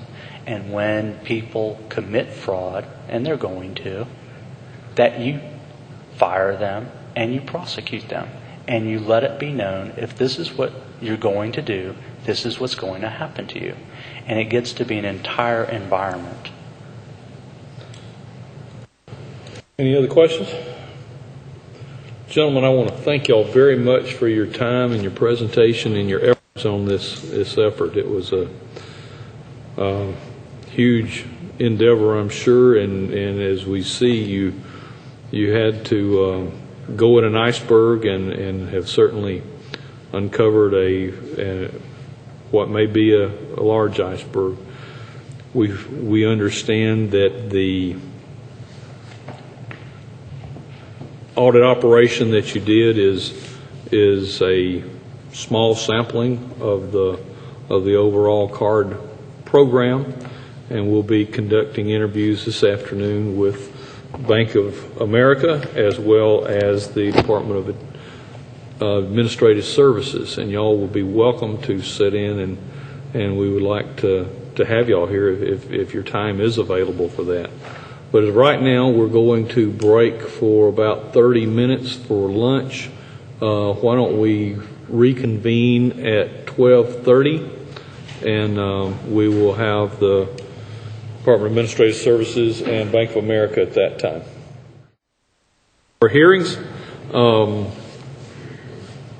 this is the Special Projects Committee of Appropriations, and this morning we heard from the Office of Audits as to their presentation of the audit of the state purchasing card program. This afternoon we've asked the Department of Administrative Services as well as the Bank of America to come and testify to us related to the operations of the department, particularly related to the purchasing card program. And then after that, we'll hear from the Bank of America related to their policies and procedures for the state of Georgia. And I would like to hear as those procedures compare to other corporate clients of equal size to the program in Georgia. So, Commissioner Douglas, if you would, talk to us. Absolutely. Mr. Chairman. My name is, my name is Brad Douglas. You have to pardon me. I've been giving a all-agency meeting for the last 3 hours. I may have lost part of my voice. My name is Brad Douglas, and I am the Commissioner of the Georgia Department of Administrative Services and have been since May of 2007. The P-card program is a program offered by the Department of Administrative Services, which provides a very important methodology for state agencies and universities to make more efficient the purchasing process.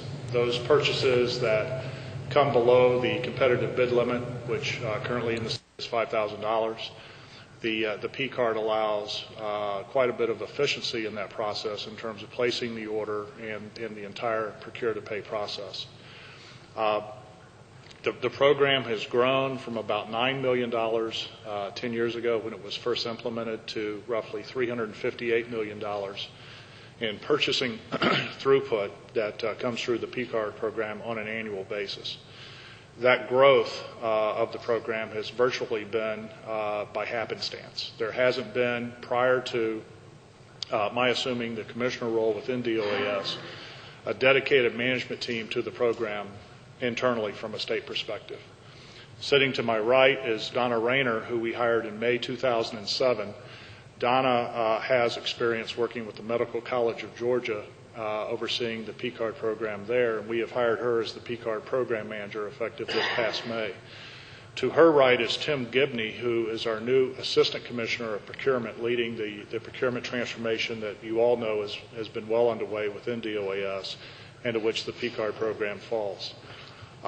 In addition to Donna, DOES has recently made 2 hires that were in part of our strategic plan as we began the procurement transformation, and those hires are dedicated to performing recurring audits of the P-card program among agencies and universities.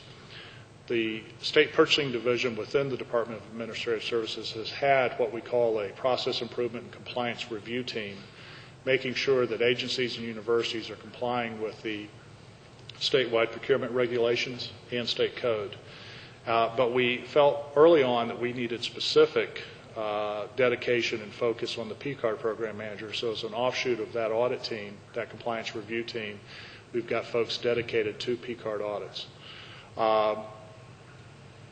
The program has had policies and guidelines for quite some time that are outlined on the DOES State Purchasing Division website. What I think has been lacking is that at the agency and university level, there has not been a compliance in all instances of some of those policies and guidelines that are currently in place.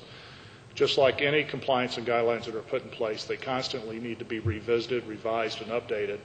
And we've been in the process of doing that even prior to the audit being published. This audit has been in the works for many, many months now, as there has been quite a bit of research done by John Abbey over at the Department of Audits as they have gone through the audit process. We've been working on reissuing guidelines and policies. We've been working with the folks from Bank of America on an optimization study that they have given us some resources to help us benchmark other organizations throughout the country who have P-card programs. And we've engaged, I believe it's 6 agencies and 4 universities to collaborate with us on that study. Mm-hmm. We're engaging those 6 agencies, subsets of those 6 agencies and 4 universities to give us a final review. In fact, there's a meeting tomorrow with that subset group to give us a final review in their opinion of the revised policies and guidelines. And we've asked Russell Hinton over at Audits to also give us their review, and we're planning on getting it to them as we had drafted in our audit response letter by the end of this month. It's a certain tightening in cases of where the policy or guidelines need to tightening, and in other cases it's providing some examples of how not to manage a program like this.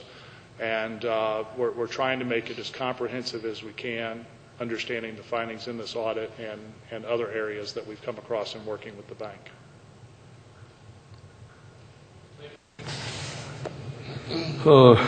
As you're aware,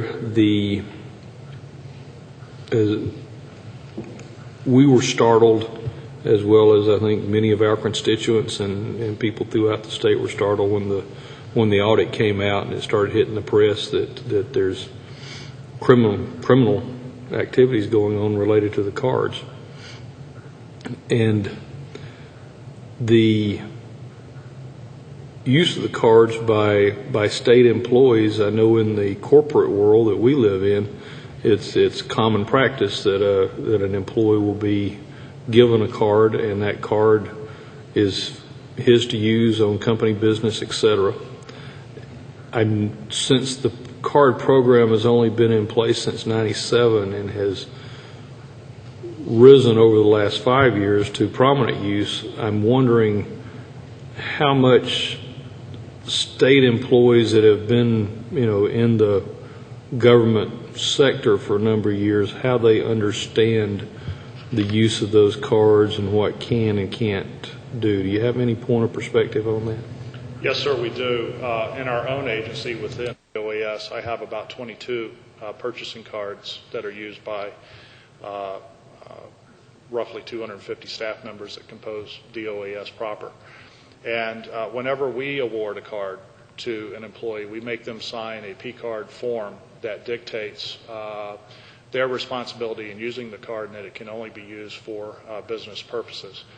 That card signed by the employee is then included in their HR file so that, one, we know that they understand the proper usage of the card, and we go through a review with them. It's not just a matter of handing someone a card and say, here, have at it.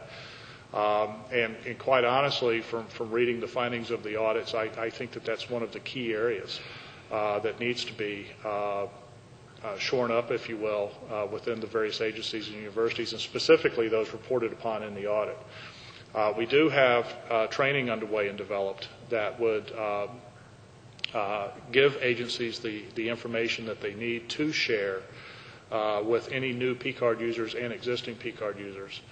And one of the things that we propose is that once that training is developed and available for P-card users statewide, is that anyone who hasn't gone through that training within a reasonable amount of time be stripped of their P-card. Because no one needs to be using the P-card without the proper training, without the proper acknowledgement that this is only for business usage and nothing more. The training program, I'm a little confused by that, because I know in the business environment, it's pretty cut and dried. It's use it for personal use, you get fired. Use it for company use is the appropriate use. You're absolutely right. How much?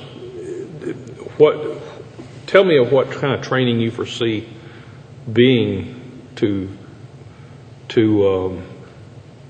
train morality, I guess. Yes, I think you're right, Mr. Chairman, in that the process of misuse and the ramifications of misuse are very straightforward. I think that's a small part of the training. I think what we want to do is to educate users on more of the process when you do use the card. So in terms of matching up the proper receipt, making sure that the proper written justification is there. Obviously, one of the findings that was most critical in the audit that we saw from one of the universities was that the person using the card was also approving their own charges. That's an absolute no-no whether you're issuing a purchase order, requesting a check request from your agency, or using a P-card. It's not relegated to just the P-card, the methodology that was chosen. It's basic business management, I believe, that needs to be instilled and practiced. And one of the things that we have done is we have, as a part of this agency university review team that I mentioned that's meeting tomorrow, is put together a list of those type questions. They're yes and no questions. They're not multiple choice to say, do you have your organization set up this way?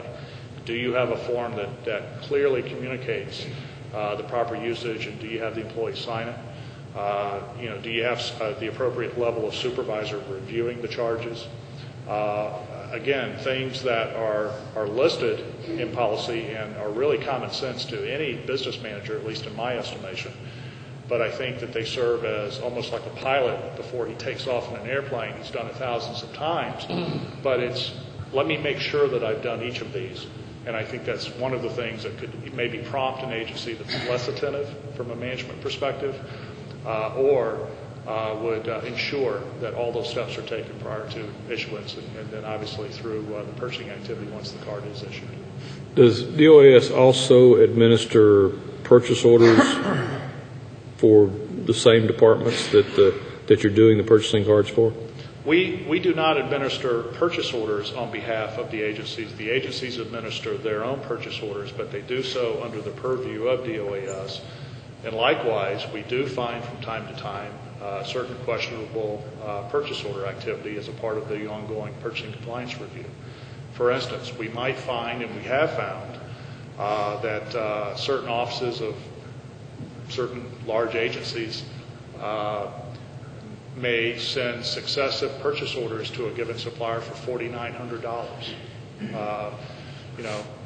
Just slightly under the $5,000 bid limit, but there might be 5 in a row over successive weeks. Highly questionable, gets written up, gets reviewed with the management team at the offending agency, and we go in and put in training. That particular agency may choose to pursue that and properly administer that employee, and it could be a training issue, it could be willful. If we see something that is overly egregious, certainly our normal practice is to contact the Inspector General's office so that they can get involved and get the proper authorities involved. Do you believe that the agencies that have problems with purchase cards also have similar problems with other purchasing mechanisms? Mr. Chairman, from the perspective of the mere volume of purchases that go on in the larger agencies and the universities, I would say that the problems that we see are dependent upon the volume of activity that goes along. You typically don't find different problems in different agencies. I think the larger agencies have some issue just because of how spread out or how distributed their workforces can be. You take DOT or you take DHR with large distributed workforces, many offices across the state. I think it just becomes more difficult to manage in some cases, period. So we haven't noticed a trend necessarily. The volume of numbers or the purchasing volume involved, certainly that increases because the overall purchasing volume is higher for a larger agency. Questions, Richard? Commissioner, you're open.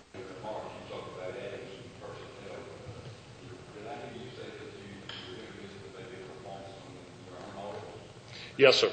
For a long period, the State Purchasing Division has had a purchasing compliance audit unit within it focused specifically on procurement code and the Georgia procurement manual that agencies and universities are asked to abide by. And we go in and measure their compliance against that. We have been increasing the size of that group. When I arrived on the scene in May of 2007 as commissioner, 2006, that group had 3 people in it. We've more than tripled that unit, and have significantly ramped up the frequency at which we're able to get around to agencies and universities to perform those types of audits.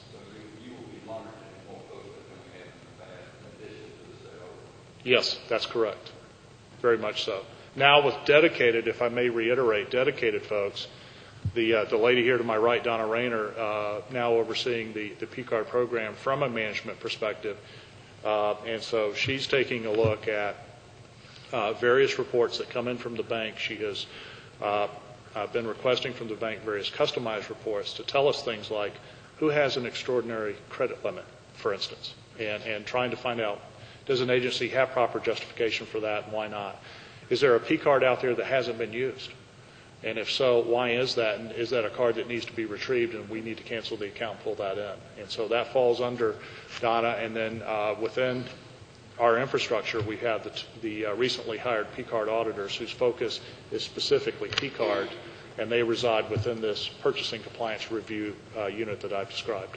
This morning, we go to one state agency, they use electronic fund transfer once a month, all of this credit card.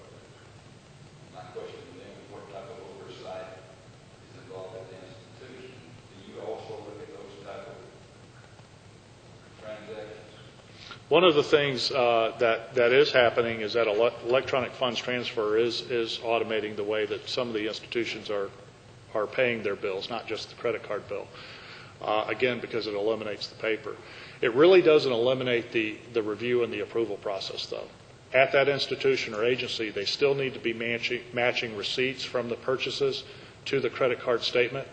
And whether they're using an automated program or whether they're doing it the old-fashioned way, the need for a manager to manage at an agency or university is not alleviated in any way, shape, or form. Are you comfortable that when these large payments are made through electronic fund transfer, somebody's looking at an individual item to make sure that they're legitimate? Well, clearly, I'm not, based on the results of the audit response, which is why we want to target and take an even closer look at that, because you'll have to understand that the electronic funds transfer only occurs when someone says, do it.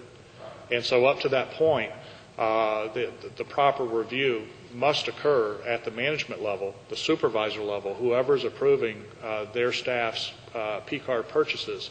That needs to be done. No different than if an expense report comes across for someone who uses their own cash to pay for a trip to Chicago to attend a business conference. It's really the same type of overview. And my opinion is simply is that everyone should be treating the state's money just as they would their own checkbook. It's a little bit in line of that last comment, but we're all aware that the governor's office, governor has made comments related to this and is looking into the problems that brought up in the audit reports.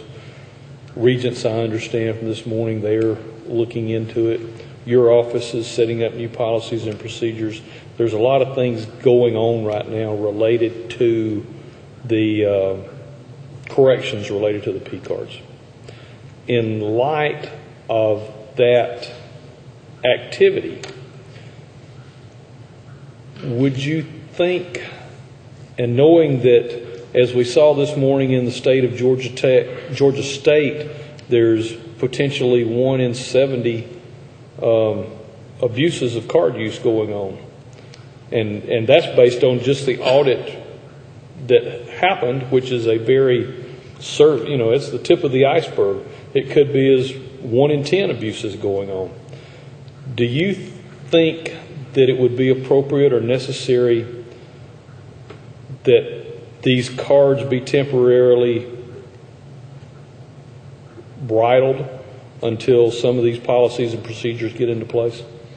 Mr. Chairman, with all due respect, no, I wouldn't think that would be the way to go. And my primary rationale for saying that is that there are just under 1.5 million transactions that are handled by the P card every year, 358 million in spend overall. Although we didn't have dedicated folks looking at P card auditing before within DOES, we did have the compliance review team going out and doing purchasing audits. And most recently, we have reviewed the Department of Transportation, the Georgia Soil and Water Commission, Georgia Public Broadcasting, just to name a few. And so the P card spend was inherent in the spend that we looked at. A lot of the P card spend was questioned as were purchases that were handled by purchase order or any other methodology that might be available to an agency. And so I feel like that some of that was in the process already. Coupled with the fact that we've got dedicated personnel on board, and the fact that new policies and procedures, even more detailed, coupled with a training program that we're looking to administer via webinar in order to speed the reach of that information as quickly as possible across the state. Donna and I have already personally begun to review some of the reports that I mentioned to you from B of A.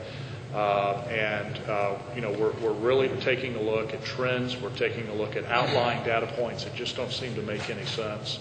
I've given now, and I'm just waiting to hear back from Jim Lentz over in the governor's office, some guidelines to help the larger agencies comply with the governor's directive of, take a look at your own operations. And so we've given them some questions and some data points to consider in doing that, so that it's comprehensive. This is, no one wants to wave a flag at this. Everyone wants to ensure, and within my own agency, 22 users, we're taking a look at every transaction that we can take a look at, and taking a look at our own processes. With the efficiencies that occur through the use of the P card, my feeling is that the efficiencies far outweigh the transgressions that have been reported thus far or what we might find. I do agree with you that if someone is found abusing the program, abusing the privilege, if you will, that we should come down with them with all the might that we can from the GBI and on down. And as you well know, they are involved in many of these cases, and hopefully justice will prevail in that case. To me, in my own management style, coming from the private sector for the last 20 years and being new to the public sector, that's the way you deal with it in the private sector, as you stated earlier. And if it takes making an example out of a couple of folks, then so be it. I can tell you in our training already, there was already an article last week, Timing is Everything. The National Institute of Health was in the national papers about having a person who did this, and they were terminated, and they were forced to repay, and they were forced to pay fines, and imprisoned, quite a lengthy prison sentence. That article was incorporated into the training draft that I reviewed last Friday. We want folks to know that the governor is serious about this. We're serious about this. I have Elizabeth Archer over at the Inspector General and Vernon Keenan on speed dial for when we see issues like this. and we're very aggressive about it ourselves. Well, and my point earlier that I think certainly there's abuses going on with the P cards as we've seen in this audit. I think the same abusers that would abuse a P card are also going to abuse the other mechanisms for expenditures, and I hope that all of those systems are being reviewed with the equal amount of intensity that just the P cards are. And that's actually a great point, if I may expand upon. As you all, I'm certain, know, every state agency is on the enterprise system PeopleSoft. And so one of the things that we do is when we do a compliance review, we make a PeopleSoft inquiry. If that agency is on PeopleSoft, we also pull the purchasing card data for that given agency. In many cases, we also ask suppliers for sales reports. And collectively, we sort of throw all of that information into the proverbial pot, if you will, and stir it to understand what's happening from all angles. When we get to agencies who aren't on PeopleSoft, obviously that inquiry process takes a little bit longer because the information is not necessarily there in the proper level of detail to understand exactly what they're buying or what they're doing, because you don't necessarily have that purchase order data trail, if you will. And so it can be cumbersome, which is why I guess the point I'm making is that's why we sort of come at it from a comprehensive view from all angles, trying to get as many of those sources as we can to see what trends or what anomalies we might see. From a purchase or a purchase card standpoint, Mr. Chairman, one of the things that we look at, and that is in the training material that we're about to distribute, is, are you seeing weekend purchases? Well, do you have a timesheet that backs up that employee was working on the weekend?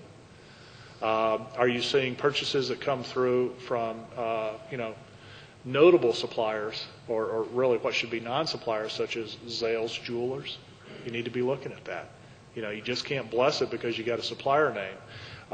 Again, you would think that these are common sense things, and they are, but in any large organization, especially with the size of some of the agencies in the distributed workforce, I think we can, and we're taking on as our challenge, do a better job of reminding them of those basics, putting it out there, and then also, as I said with the article of the National Institute of Health employee, telling you about the ramifications if we find it. And so I agree with your point wholeheartedly. Let Ed go ahead, and you have a question. Thank you, Mr. Chairman. Everybody always gets tough on crime right after the crime. Everybody's going to get tough on crime right after the crime. Now, we talk about things like the Zell Jewelers or the florist or whatever the case may be. In the last 10 years, because you said earlier that it was about the non-compliance, in the last 10 years, have you gotten evidence where those kind of things have happened? And if so, what did you do about it? In the last 10 years, there hasn't been infrastructure to oversee the P-Card program. As we mentioned, the P-Card program manager was just hired in May of 2007, and the P-Card auditors in August of 2007. With the compliance review that was being done, where we find someone issuing repetitive purchase orders, we regularly share those compliance review audits both with the audit team and with the Inspector General's office, so that they see them just as they would any audit. It's been rare that we come across something that is viewed as being wholly egregious, if you will. Sometimes there are certain cases where it might be a training issue, or where someone's issuing a purchase order erroneously. In other cases, they've been highly suspicious. What we typically do is we bring that directly up with the agency management and have them respond in terms of doing a further investigation of what they're doing with it. Yes, in the past we have had situations that we've turned over to the Inspector General's office. I'm sorry. The incredible odds of all the abuses just happening during the recent audit to me is unbelievable. I have a tendency to think if it went on in 2006, then it probably went on in 2005, it went on in 2004.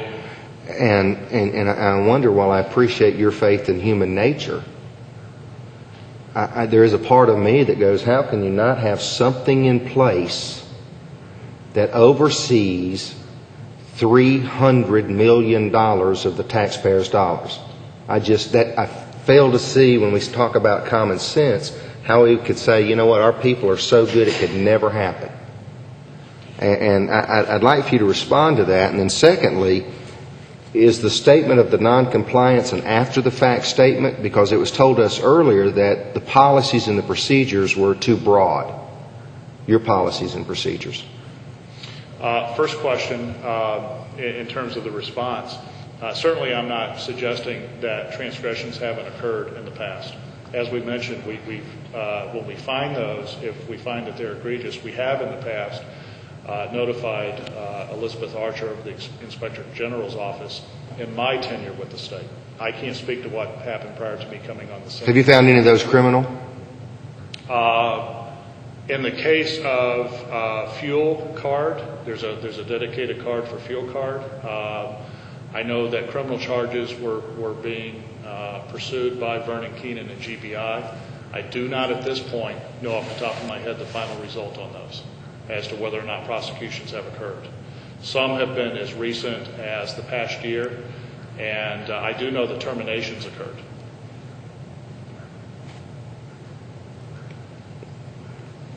If it's criminal, do you think termination's enough? I'm sorry? If it's criminal, do you think termination's enough? No, sir. As I stated earlier, we believe that full prosecution is necessary. Again, just as we referenced the National Institute of Health employee in the article that we referenced, where prison time was the punishment as well as repayment and a fine, I think we should throw the book at the folks. And the statement made earlier that your own guidelines were too broad, you obviously disagree with that? I don't disagree with that, sir, in its totality. I think there are certain areas, as I mentioned at the opening, that any policy needs to be constantly reviewed and revised. We've had this review and revision process going on for quite some time. It wasn't just something that started last week. We've had the optimization study in partnership with the 4 universities and the 6 agencies going on for the past few months, trying to rectify and have common guidelines. The basic part of or the one area of the audit that we disagreed with, the only area that we disagreed with, was the audit recommendation that we monitor and manage how many card users report into a given approving supervisor. And my response to that was, just the same as I can't dictate the management span of control for any supervisor in state government, whether you're managing 3, 6, 10, 2,200, nor should I be managing how many card users you're supervising the expenses for. What you need to be doing, and what our policy states, is that you need to approve these, and in so doing, you need to confirm that the purchases were, 1, business-related, and 2, that there's proper documentation, and 3, that they occurred off mandatory contracts if mandatory contracts are in place. That's what the policy says today. And so we believe that just as we have found, again, some questionable purchase orders not involving the P card, we believe that there are, certain folks out there who are inclined to pursue criminal-type behavior. All the training in the world, all the policies in the world won't change those folks. We need to find those people out and rid them of employment here at the state, and if we find something, prosecute them. But to me, that comes down to management at the agency and the university level on a day-to-day basis with the line manager. Mr. Chairman, just a couple more questions, if I may. You said the policy is constantly reviewed. How often have you, in guidelines, how often have you changed them? When was the last review? Do you know when the last review was? 2005. Mm-hmm. And what did you add? What changes did you make, and what prompted those changes? Sir, I've only been with the state agency, DOAS, since May of 2007, but I can speak to the question. I was at MCG for 5 years and managed their program. And we took the current guidelines and created our own policies and procedures. I think it really needs to go down to the agencies that they maintain good stewardship for the responsibilities that they've been given. I don't necessarily disagree with you, ma'am, but the statement was made that we constantly review and change our policies and procedures. So all I want to do is ask the obvious question, well, how often do you do that? What prompts you to make what changes? Yes. The general purchasing policies have been changed numerous times. They've been changed on average about every 3 months during the procurement transformation that's been underway. The P-card program, again, has been under more review because we've had collaboration among the agencies and universities who have formed this optimization team in conjunction with the Bank of America, where we've been trying to learn best practices and put that into place. That collaboration process alone takes a little bit longer time. So that review specifically of the P-card program has not occurred to date to the same frequency as it has for the general procurement. And what would prompt you to make that change? What would prompt us to make the change are certainly findings that we see through the compliance reviews to where there are holes in a process. Training, more than likely, would come into play to where we're seeing an existing policy that's a good policy but just not being adhered to on a frequent enough occasion as we analyze these reports, as is Donna's function, or as we perform the compliance reviews on a recurring basis. And finally, Mr. Chairman asked you about the suspension of the credit card use. I'm going to editorialize here just for a moment, but, I'm the one that actually gets to knock on the doors and listen to the constituents who say, don't raise my taxes. Agency people always get to ask for money but never have to be held accountable, frankly, to those very voters that elect them. With that said, I'm concerned about public confidence when it comes to government. And this is just, unfortunately, another example something in the public eye that will give us a black eye. In the interest of public confidence not being chipped away at, there's got to be a part of me that says, you know what, there's nothing wrong with suspending what we're doing in the interest of public confidence until we get this ship righted and until we do what's in the best interest of the funds of the people of Georgia. Obviously, I can't believe you struggled that much 5 years ago when it was only $200 million in purchases and it's now $358 million. It just certainly seems like to me to be responsive to the people of Georgia that instead of just that we look at temporarily suspending something and turning around and saying, look, you know what, we want to make sure we get it right when we put it in place. What would you say to that? My response, sir, would be that we need to be and continue to be very, very aggressive in prosecuting, taking out those folks who have made the transgressions. And my understanding is that Vernon at GBI is pursuing that and pursuing that very, very aggressively. We would continue to encourage him to do that and feed him the information that we find as we're going about doing that. That's number one. The second thing is one of the things that I mentioned in our training program that we're implementing, and that is if you don't come through the training so that we can verify, even if you sleepwalk through the training, which we're going to come and tap you on the shoulder and wake you up and have you listen to the training, if you don't come through that because you're too lazy of a state employee, then we're going to ask that the card be pulled from you so that you can't use that as a methodology because we can't count on you to be properly trained either as a supervisor, a P-card administrator for an agency, or a P-card user. And lastly, to get the folks to understand the ramifications if they do abuse it. And so again, going to the training and the article that we've incorporated into the training that's, what will happen if you do this, and if we can get some prosecutions as a result of this audit or any of the ongoing compliance reviews that we do, then to incorporate that as a case study, again, into the training so that we can change behavior and really have the agencies have a guideline that they can point to better address the situation and have a really efficient operation, a payment vehicle that's very, very efficient for state government. The most conservative estimate, sir, that I've seen is that the administrative savings is at least $65 for every time a P card is used versus having to issue a purchase order, having to then submit a check request, have a check issued, to then mail that check out to the supplier.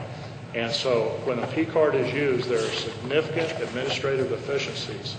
And the bank has many of these studies, and we've performed these studies. In fact, I performed those types of studies as a management consultant some 15 to 18 years ago with numbers that were much, much higher than that. But to use the most conservative number that we have, we estimate it's about $65 savings of administrative effort among accounting and folks who are paying the invoice and issuing the check to a supplier. on a purchase-by-purchase basis versus issuing a check for one P-card statement, considering that it's been properly reviewed by the supervisor. Again, I'm trying to hit on that public trust angle. What would you say to the public? I would tell the public that we have found transgressions. We are actively pursuing cases against those folks. We are tightening and going to constantly review the processes that are in place, that we think it is a very efficient program used to pay for state purchases when properly supervised. I would also point to the fact that we have a large number of transactions. At this point, we have only reviewed the 7 agencies or universities included in the audit. More are coming through the reviews that I spoke to you about today. And we're going to institute comprehensive training, and we're going to pull cards away from those who don't come through the training. What kind of growth do you think you should see in typical state government on the amount of increase in purchases and or cards? I mean, if we see it going up like we see it, I mean, is that appropriate? Does it ever level off in your mind? Yeah, I think it does, because the state has about the purchasing data is imperfect. One of the reasons for that is the fact that I mentioned to you earlier before, not all the state agencies are on PeopleSoft. So the addressable spend, if you will, widgets, services, things that are ordered by various agencies and universities is anywhere between $3.5 and $3.8 billion a year. So roughly 10% of that spend is coming through the P card. As the state continues to grow and get bigger, I think the purchasing activity will mirror that somewhat. And you know, I think that there are certain services or certain items that the P card doesn't necessarily lend itself to. And there are transaction limits placed on the P card so that some of the larger transactions cannot be purchased using a P card. Thank you, Mr. Chairman. Question, related to processes. And first, I want to get a good understanding as to the DOAS's role in this purchase card program, the bank's role in the purchase card program. And in asking the question, I want to relay something I do understand, and then maybe your answer can compare to what a corporate comparison would be to that. And for instance, in the hotel business, for instance, say you've got a corporate chain of hotels, and that credit cards are ran through the local hotel, and that general manager has that account, has that statement coming to him on a monthly basis, and he issues cards to his assistant manager and his marketing director, and those are the people that have the cards within that hotel. And the next level up of a regional office probably doesn't even get involved with those credit cards, except as they may issue policy related to who gets cards, the limits on those cards, etc. And then on up to the corporate level, they probably don't get involved at all.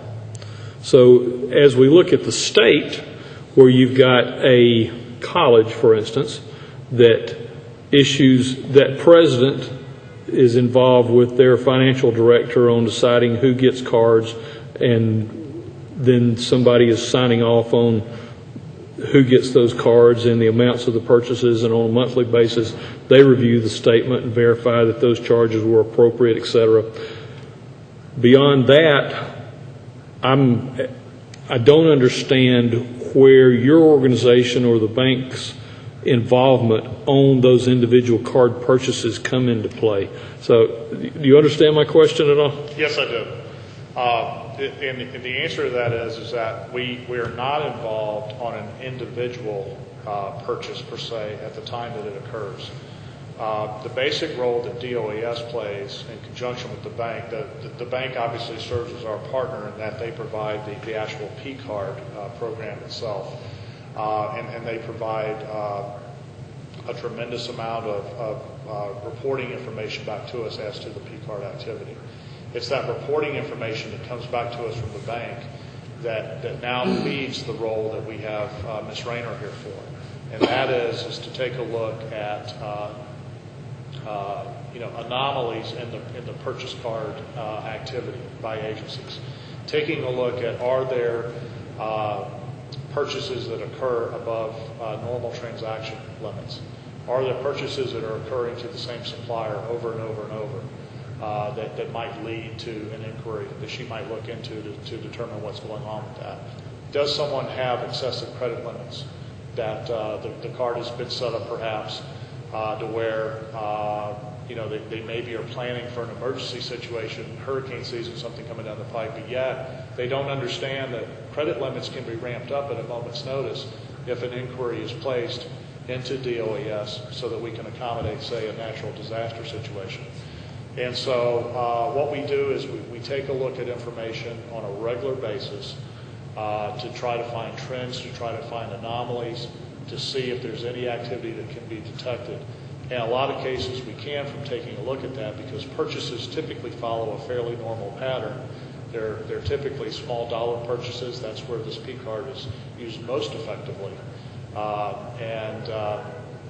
Certainly, though, if you see things occurring on a weekend, if you see things occurring at super high dollars. But y'all only have the time in budget to do that on a random basis. It's at an enterprise level, and it's on a recurring random basis as we see. We certainly cannot be the police, if you will, at every transaction. And again, that's where I think it comes back down to the line supervisor and the line manager managing their business and managing their staff just as they would anything else. Other examples of similar transgressions would be if someone is working for us and perhaps they have relatives in a foreign country. Is anyone taking a look at the telephone reports in state agencies to determine whether or not someone is calling India every night or every week? Is someone filing an enormous number of expense reports for travel that maybe they didn't take? Is someone issuing a purchase order, as I mentioned earlier?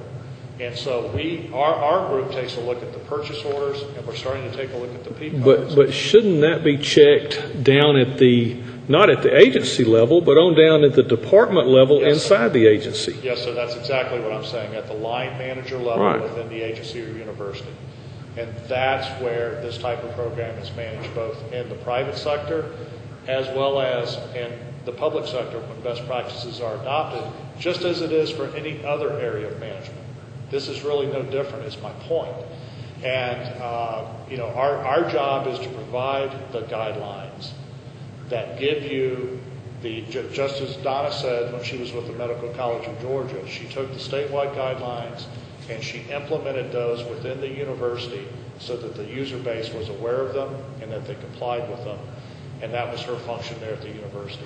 But your department's role is just as a guideline provider and a random check to make sure that these departments, these agencies and the departments under those agencies are complying with the guidelines that y'all put out. Yes. So either take these cards and use them the way we tell you, or boom, you don't get to use them anymore. Yes, sir.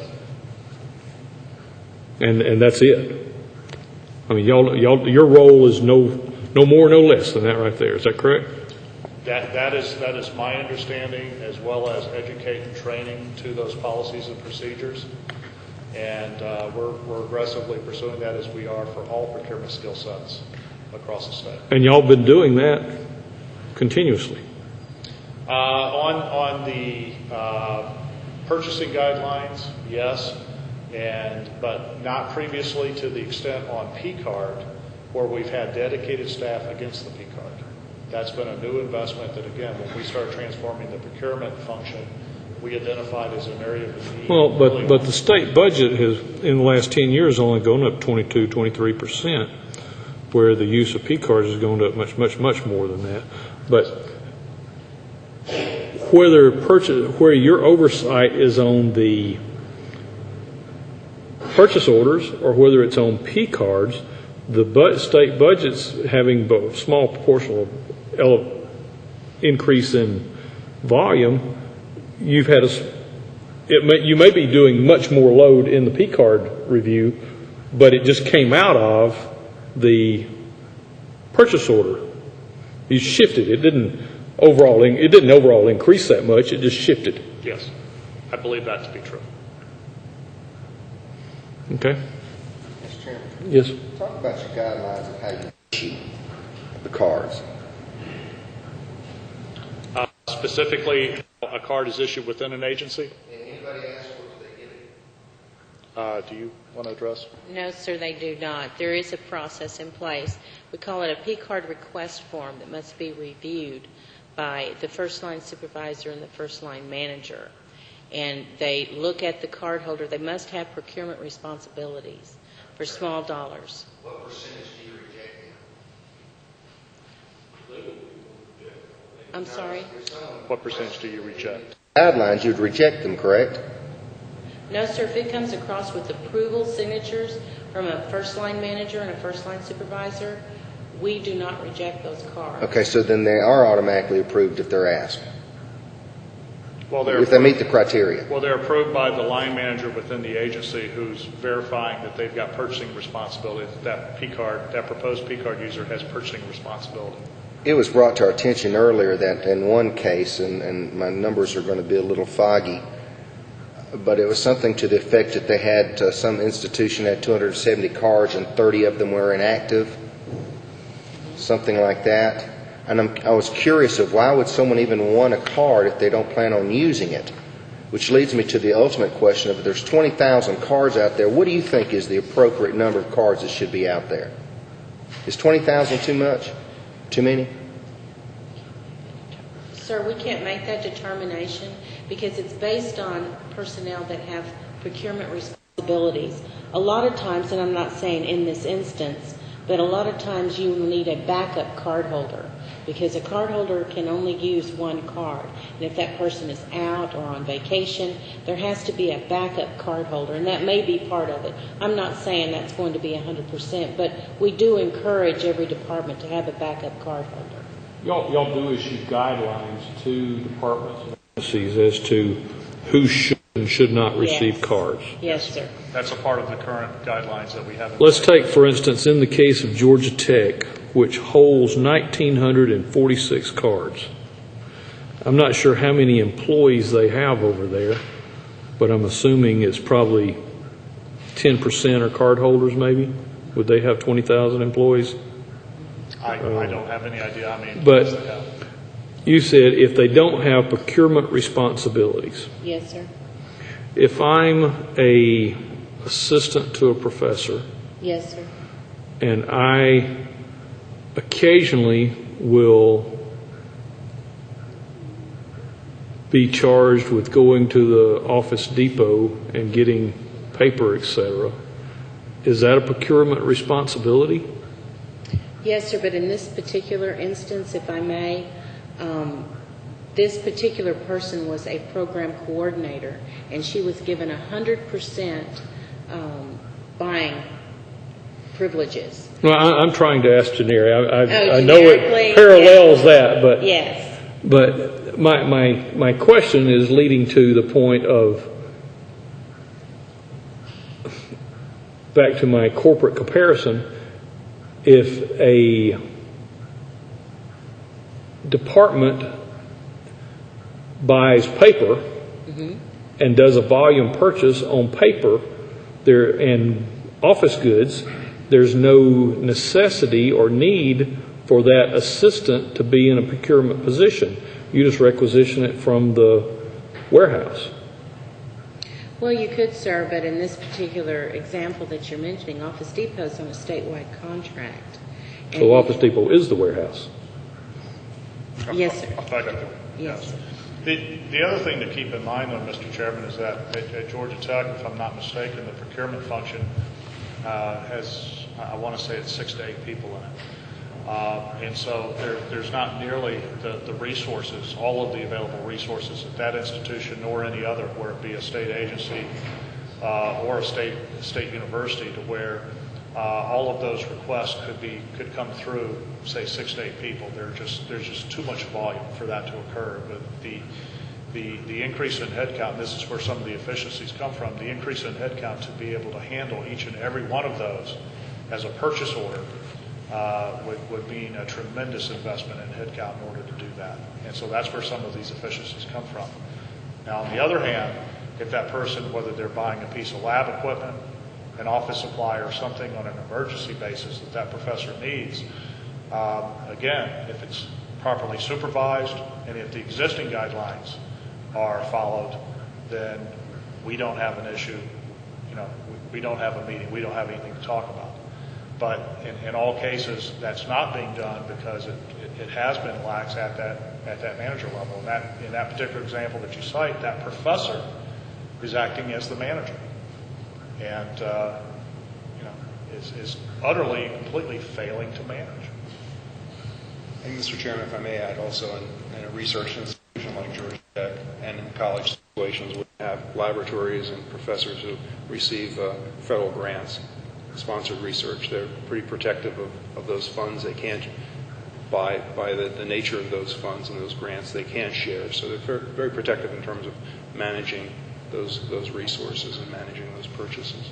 Well, and in my corporate comparison before, I'm really at a loss as to why those those processes why Georgia Tech doesn't work directly with Bank of America, why you have to go through the administrative services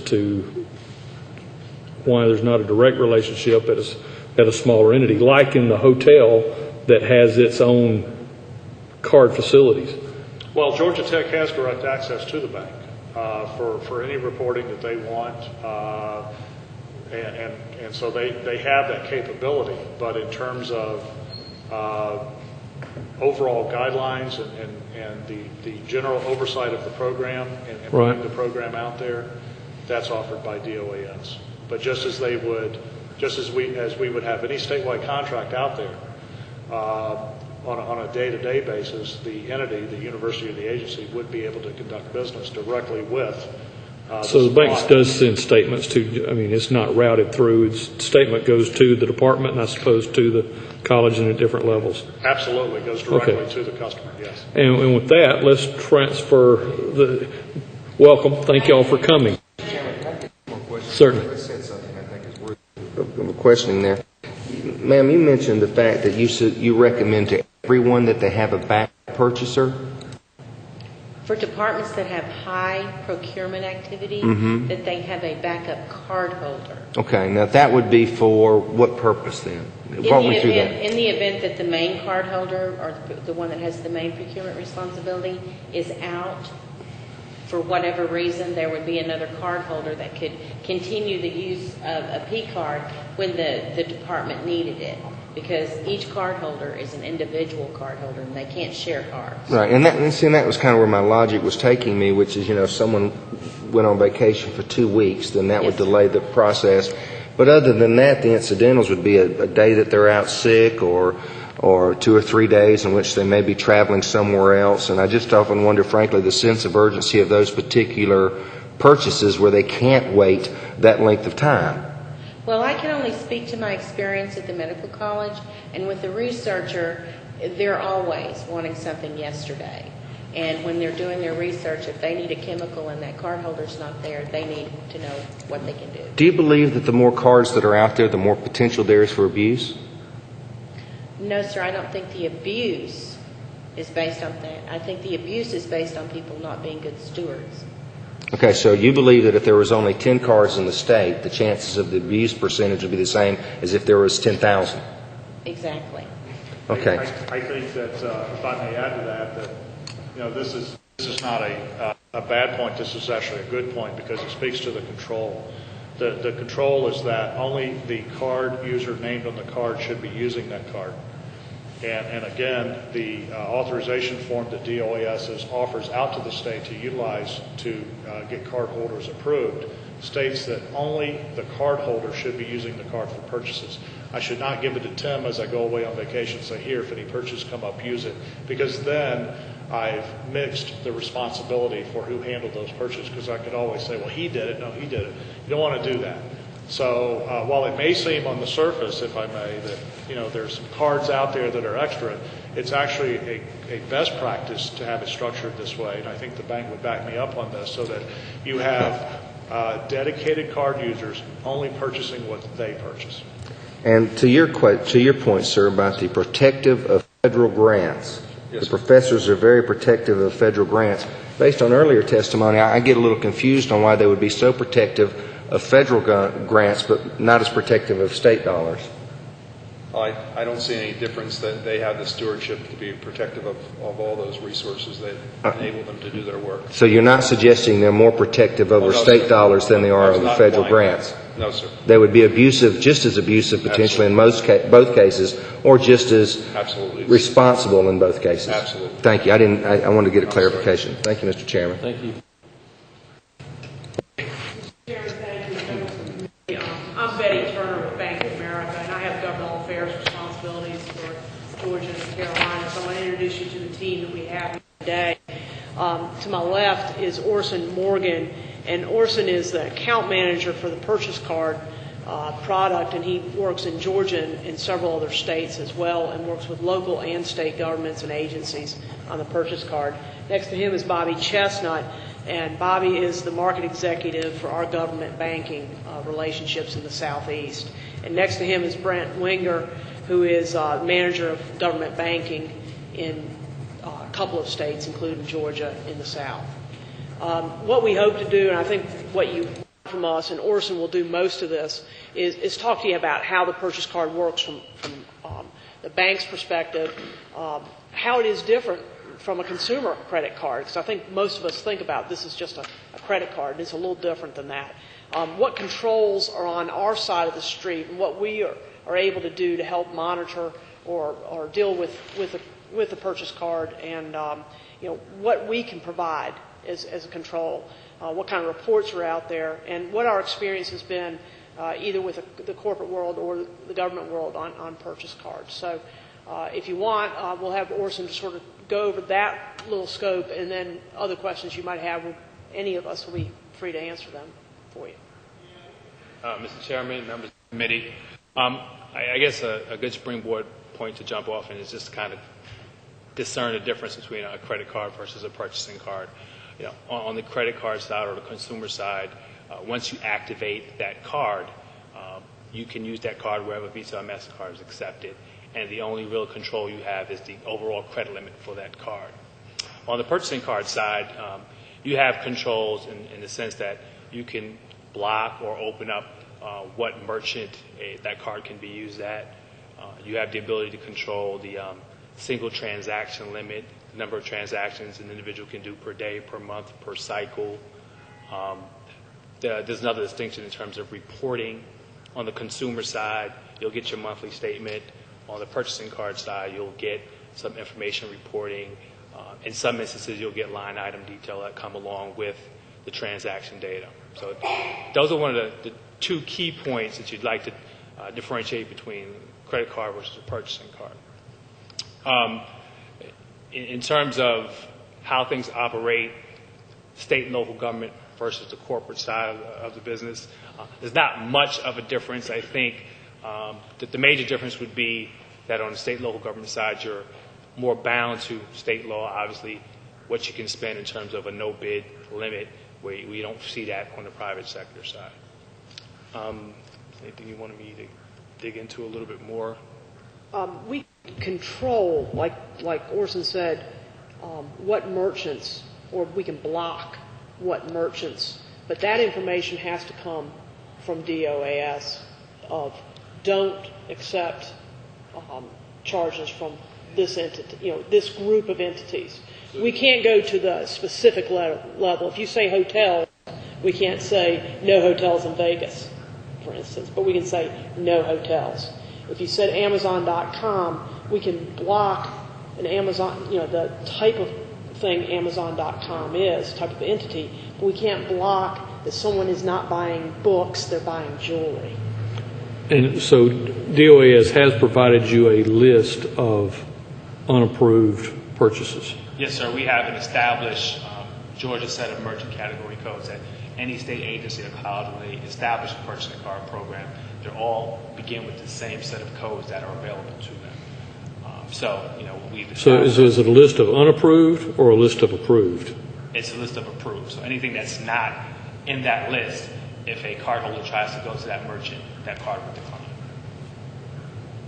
Okay. Now that list can be more restricted. If an agency says, I'm issuing a card to some facilities maintenance, they might only open up the Home Depots, the Lowe's, the Ace, hardwares, tool-type vendors, where the administrative assistant might have the office supply stores only opened up to her. So just because all those codes are available to them, not every card automatically comes with them. That's part of assigning the rights to the individual card when it's issued. Right. What we do is we establish what's available. Now, you see a university or college decides that they want to be a bit more restrictive, or decide that, as Brent mentioned, I work in facilities and maintenance, and I should only be allowed to go to the Home Depots, the Lowe's of the world, and the Circus Cities of the world. They're blocked. You can be more restrictive. There's a basic guideline that we have established with Department of Administrative Services of what's acceptable. And it can get more difficult these days because, Walmart carries hammers and so does Home Depot. And so do you want to get in there to say you can't buy it at Walmart, but you can buy it at Home Depot? So that's part of the challenge. The Department of Audit provided me with a list of vendors, and that vendor list of purchases in FY07 included 53,676 vendors. Ranging from, obviously, the biggest one was Office Depot, had over $22 million worth of purchases. Dell Computers had over $5.5 million. W.W. Granger, Fisher Scientific, Georgia Correction, and on down the list, to where it got down to where there were number of $1 and $2 and $3 vendor purchases, where that was the total vendor purchase. I asked the audit department this morning, was there a minimum on a purchase amount allowed? And they said no, and they actually recommended against having a minimum. But when I look at that vendor list, and I see where a PayPal iTunes, a 99-cent purchase for iTunes, I wonder how something of that nature gets through the process. Maybe y'all could expand on that, either one of you. At the top of the house, what you're looking at, Mr. Commissioner or Mr. Chairman, is that you're trying to eliminate paper transactions. So when you're looking at these transactions as they flow through, it's much more cost effective to look at a card product as opposed to a regular PO or purchase order, because how many times do you pass that on person to person? Oh, certainly. I'm not questioning that at all. So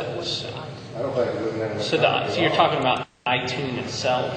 Well, it was a PayPal purchase, and I understand that PayPal is a mechanism that you need to be able to, that's a typical mechanism for buying over the internet.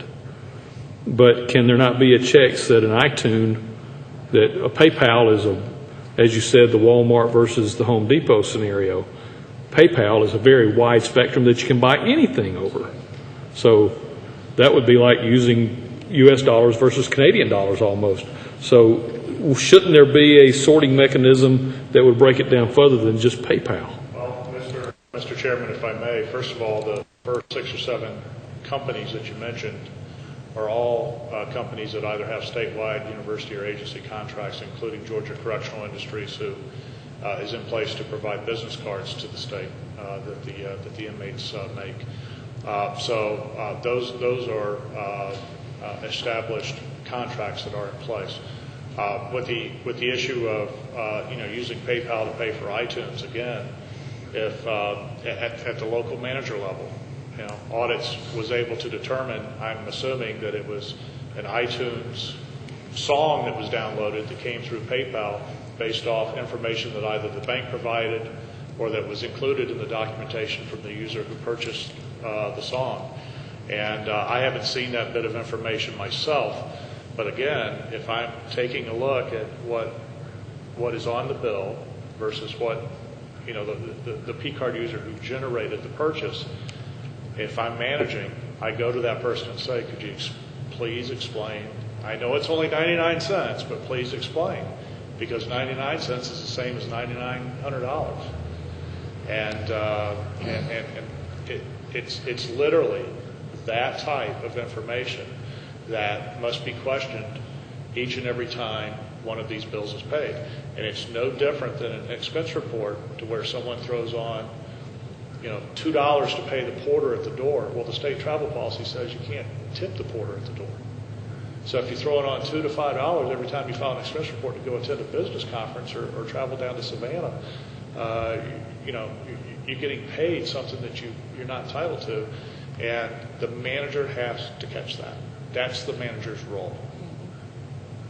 Well, I understand the buck stops down at the bottom at that first level of checking, which it's the supervisor of that card holder is the one that's the last line of defense. But it would seem to me that at your levels, that a policy position that we have, like, and I expand back to the top user, Office Depot. I'm assuming you have a state purchasing agreement with Office Depot so that you can buy cheaper from Office Depot than you can at Staples. Yes. So there's a volume purchase kicks in there. So everybody, I'm assuming that Staples shouldn't show up on this list at all. That's right.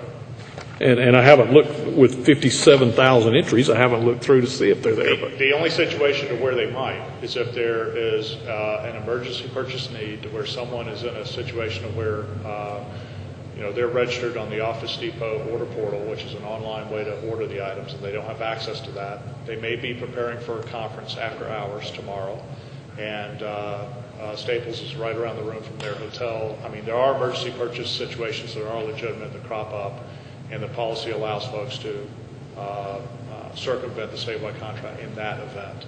But it needs to be mitigated to a one-off situation and not be a recurring thing. Otherwise, we would come across that in our compliance reviews and write that up. Yes. I'd like to add on something. This is a clarification around MCC codes or merchant category codes. Office Depot, Staples, Office Max, they share the same merchant category code. So if you open up Staples, you open up Office Depot. As Commissioner mentioned, there may be a case where there was an emergency need and someone needed to get something. Now, the back end of that, there is information reporting that's provided that you can run a report to say, well, who shopped at Staples versus Office Depot? You can address that with cardholder. Hey, why did you go here? And then an explanation would be forthcoming. Something I want to expand on is I'm told that y'all have a program called Works. Yes. That those codes apply into. Am I to understand what you just said, that if I go online and I'm buying a ream of paper from Staples, and Staples is not the most advantageous vendor, Office Depot is. So I I make the order, and I plug in my purchasing card number as form of payment. Does Works flip me over to Office Depot to make that purchase? No, it does not. But you can run a report afterwards to see where the spend happened. And if I'm managing the program, I can do a spot audit and say, hey, let me see who shopped at Staples this month as opposed to Office Depot. And then you could be able to determine. But once the code is open for Staples, why would Staples, as a order of business, when you fill out that order on and I'm getting off on a tangent here, and I apologize for that because we really don't have time for this. But as I make that order to Staples, I plug in my credit card, and the credit card, why wouldn't it come up disapproved? And then I have to pull out my list of approved vendors, and I said, oh, I should have ordered from Office Depot. Then I go make the purchase from Office Depot, and boom, it goes through. Is that something wouldn't that make sense? Well, again, sir, the MCC code that's been referenced doesn't allow their program or any other competing bank's program doesn't allow you to open an MCC category code and limit it to just, say, a one particular vendor. supplier. It's going to open up that code to anyone that presides in that code. The the information about what contracts are out there is public information available to everybody, not just state employees. It's out there on the DOAS website, the state purchasing website, and it's incumbent upon employees to know what contracts are out there. That's a part of their ongoing duty. One of the things that we're doing is we're building an e-procurement system that's going to make it easier to access those contracts. That's a part of the procurement transformation to where the catalog, Office Depot in this example that you're citing, the catalog for Office Depot is the only catalog that's presented. And from the process of taking a look at both P-card expenditures as well as PeopleSoft expenditures, that's where we identify the maverick spend that you're speaking about that's on off contract. And we try to rein that in at every opportunity. And to try to get my tangent back in line with where I should be, that maverick spending, trying to herd that back in to where you go through this list and on down you see, ABC office supply in Moultrie, Georgia, and, that has $10,000 worth of purchases. Those are inefficient spendings. Yes, sir. Where they should be. So, and I thought under the Commission on New Georgia that all that was going, so you go on the Commission on New Georgia website, and that's where you handle all your purchasing, where you don't have a choice but to go to that, where that purchasing agreement is. Yes, sir. That's the implementation that we're building now for an e-procurement system. Okay. Mr. Chairman. Yes, sir. Thank you so much. Talk about your role as vendor, if you don't mind. How many other states do you do this for? We have statewide contracts as well. Mm-hmm. Have any of the other 12 ever found themselves in this situation? Not to my knowledge. I asked that question because our friends in the audit this morning told us that what brought their attention was this kind of situation coming up in other states. And now I'm thinking about, the 12 states that you operate in versus the other states that they may have heard about and the odds that it not being the same. And that led me to, if you did do it in other states where this has happened, and I'd love to see a list of those 12 states, do you feel an obligation to give a heads up? When evaluating different type of purchases like tunes, state governments have so many responsibilities, and I see the suspicion when you see PayPal e-tunes. What if you have Department of Economic Development making some presentation to bring a large corporation in, and they needed a specific song to detail their marketing presentation? And that's where it gets back to the frontline management. It's hard to say, where the auditor had seen other examples. Internally, we deal with Georgia. I cover Tennessee and Kentucky as well. We don't have statewide P-card purchasing contracts up there. We do have some individual local governments that have some one-off. It must really cost them a lot of money since they don't have it up there in Tennessee and Kentucky just on their purchase orders, I guess. Being a little flippant, if you don't mind. Believe me, I'd love to have it. It's in Florida, so it's the whole state of Florida has it. We have the state contract in the markets that I represent: South Carolina, Florida, Georgia. How often do you win a bid in the state for this service? It varies by state. In Georgia? In Georgia, the contract is good through, it was 2 years ago is when we actually were awarded the contract, because through 2010 with 2 5-year renewal options. Okay, and how much is that contract worth to you? In terms of revenue or in terms of what the contract actually is bringing in spend? How about both? The contract for the state of Georgia last year was somewhere in transactions about $1.4 million. I think the commissioner actually spoke to that, and just south of about $4 billion in terms of spend on the contract. Okay, so you made how much? Bank of America made how much on the state of Georgia last year? Last year it was Orson. It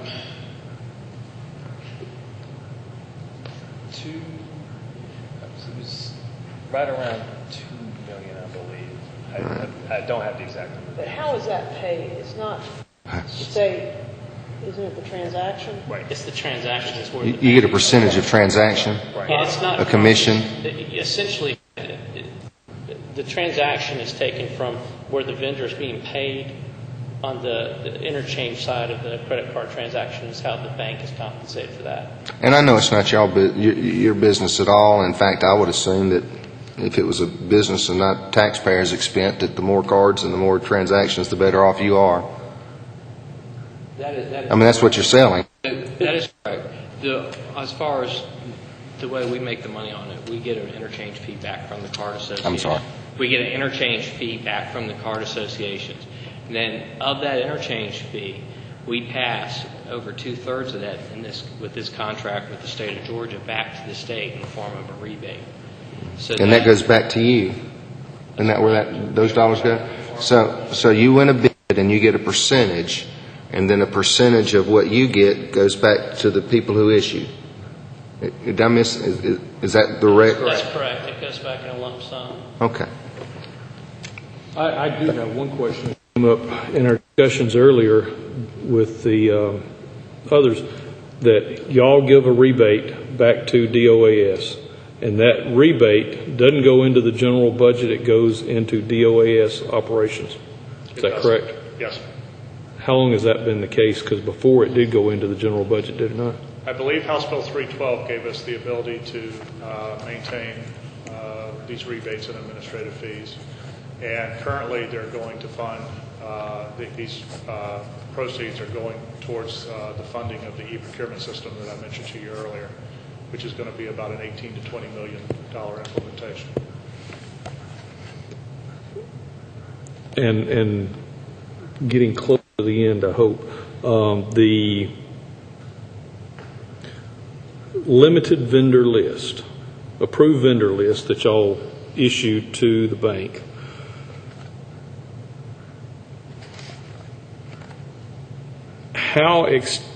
do you know how big that is? Because like I say, I've got a list here, it's got 53,000 vendors on it.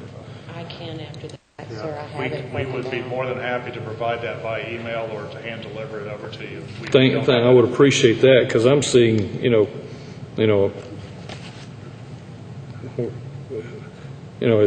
it's like Valdosta Quick Stop and places like that on the list. So there's little bitty businesses out there that I can't imagine being on your vendor list. Well, again, sir, remember that it won't be specific to a vendor name. It's going to be according to these merchant control codes, these MCC codes. I keep hearing that, but I would question, why would there not be some code mechanism that ties to your purchasing agreements so that you're not allowed to? I mean, it seems to make sense to me. And whether the bank has that in place or not now, I'd certainly question why you wouldn't try to get that in to protect the vendor agreements. Well, sir, if any bank had that, they could go to bed and retire. That would be the ultimate system.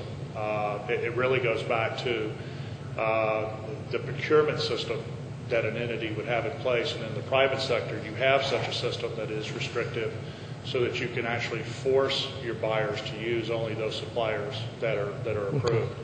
And that is the system that we're putting in place as a part of our transformation. All right. And that's precisely, if I may also add, where the rebate funding is going, is to build just that type of system. And you can see that in the description of the 6 PeopleSoft modules that we have purchased, and where implementation is underway. Unfortunately, that's an 18-month effort to implement that type system. Okay.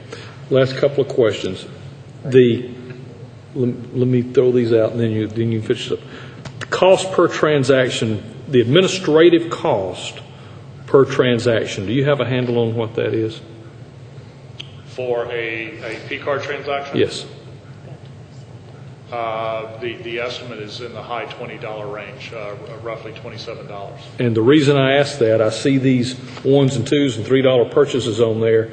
Sure doesn't seem to make any sense. So in the line of, as you're setting up new policies, it may be appropriate to look at that minimum cost per purchase and tie that into your minimum allowed purchase. Point taken. However, if that purchase is absolutely a legitimate purchase and mandatory, this is the most effective way to handle that purchase. Even though, and your point is extremely valid, it's more expensive than the item procured to use a purchase order for that would be even far more expensive. And so it truly is, and even using cash and processing an expense report would even be more expensive. Well, But your point is well taken. Okay.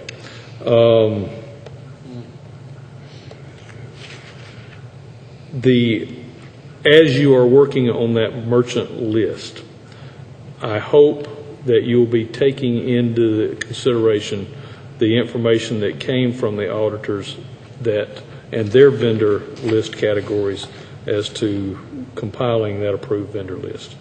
Certainly. Okay. I'd like to. Roll.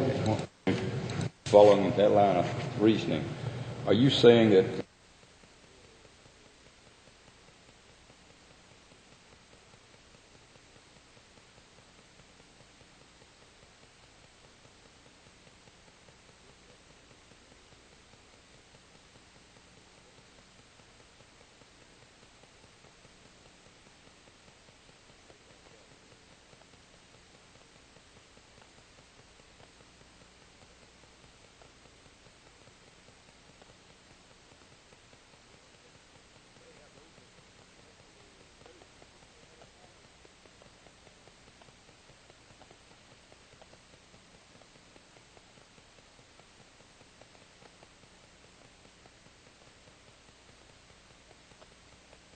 at all, it comes back to, again, if I'm managing properly, supervising properly, I see the receipt, I make sure it's detailed to a clear enough level that I can understand what was purchased, and I either approve it because it's a legitimate business expense, or I question it because I don't believe that it is.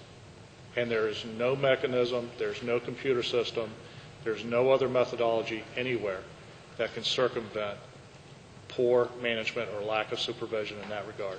And I'll just leave the committee with that statement.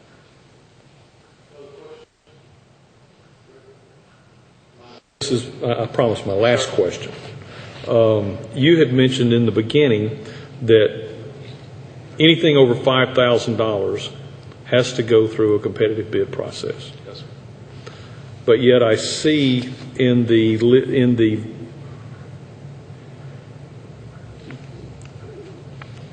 and there may be a reason for it, but in the listing of agencies, the 129 agency list, I see in some cases that it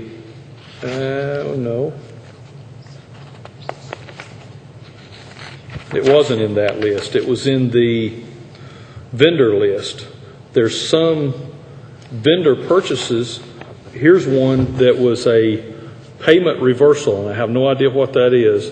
The total vendor amount was over $553,000, and that was broken into 3 transactions at $184,000 per transaction. And there's a number of items where the average transaction does exceed over $5,000.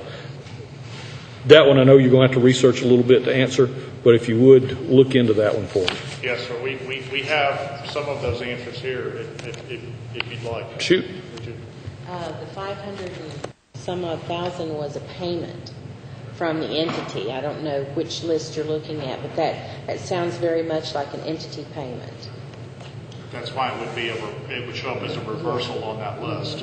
A lot of times vendors, though, when you were speaking to the single transaction limit, there are several vendors that bundle their transactions and only process them through their merchant bank once a week, and it would appear that the transaction was over $5,000 when it could be over a 2-day period. So that needs to be fixed so that y'all can properly track it at your end. There's some subsequent reports which will provide more detail on that. So when we see that, she requests the additional reports to let her see that these are in compliance. The other issue with the excessive per transactions figures that you're seeing is that those could very well be off statewide contracts to where they've already been competitively procured, and so therefore they qualify according to that $5,000 bid limit that I mentioned. Yes, sir. I really thank y'all, man, both of you, and I know you win a contract and this and that. You really have no oversight. Everybody's going to blame it to the lowest person who ought to have the morals to do what's right. But I got to tell you, There's a part of me that says the more cards you got floating out there, the more abuse. And I think I could sell that to the people of Georgia. So I would ask you to give strong and serious consideration to the more different accounts we have out there, the harder it is to have to do what you need to be doing and should have been doing, which is the oversight. If you only had to oversight 5 accounts, I promise you, you wouldn't have to hire 2 new hires and all that kind of good stuff, as opposed to 20,000. That's just common sense kicking in. I think the correct balance of the number of cards versus the agency is what's right and the right thing to do here. But please don't dig your heels in and say there's not a correlation between the abuse and the number of cards. Just, if nothing but from easy tracking, I got to think that there is a relationship. Thank you. Any other questions? Each of y'all for your testimony and your participation today. Thank y'all very much. Our intentions now is to digest what we've heard today and then have a continuation of testimony starting next Monday at 10 and possibly having those Monday, Tuesday, Wednesday, and Thursday based on our discussions following this. We'll possibly having testimony from some of the agencies and some of the checks and balance people in the process. So again, thank you all very much, and the meeting's adjourned.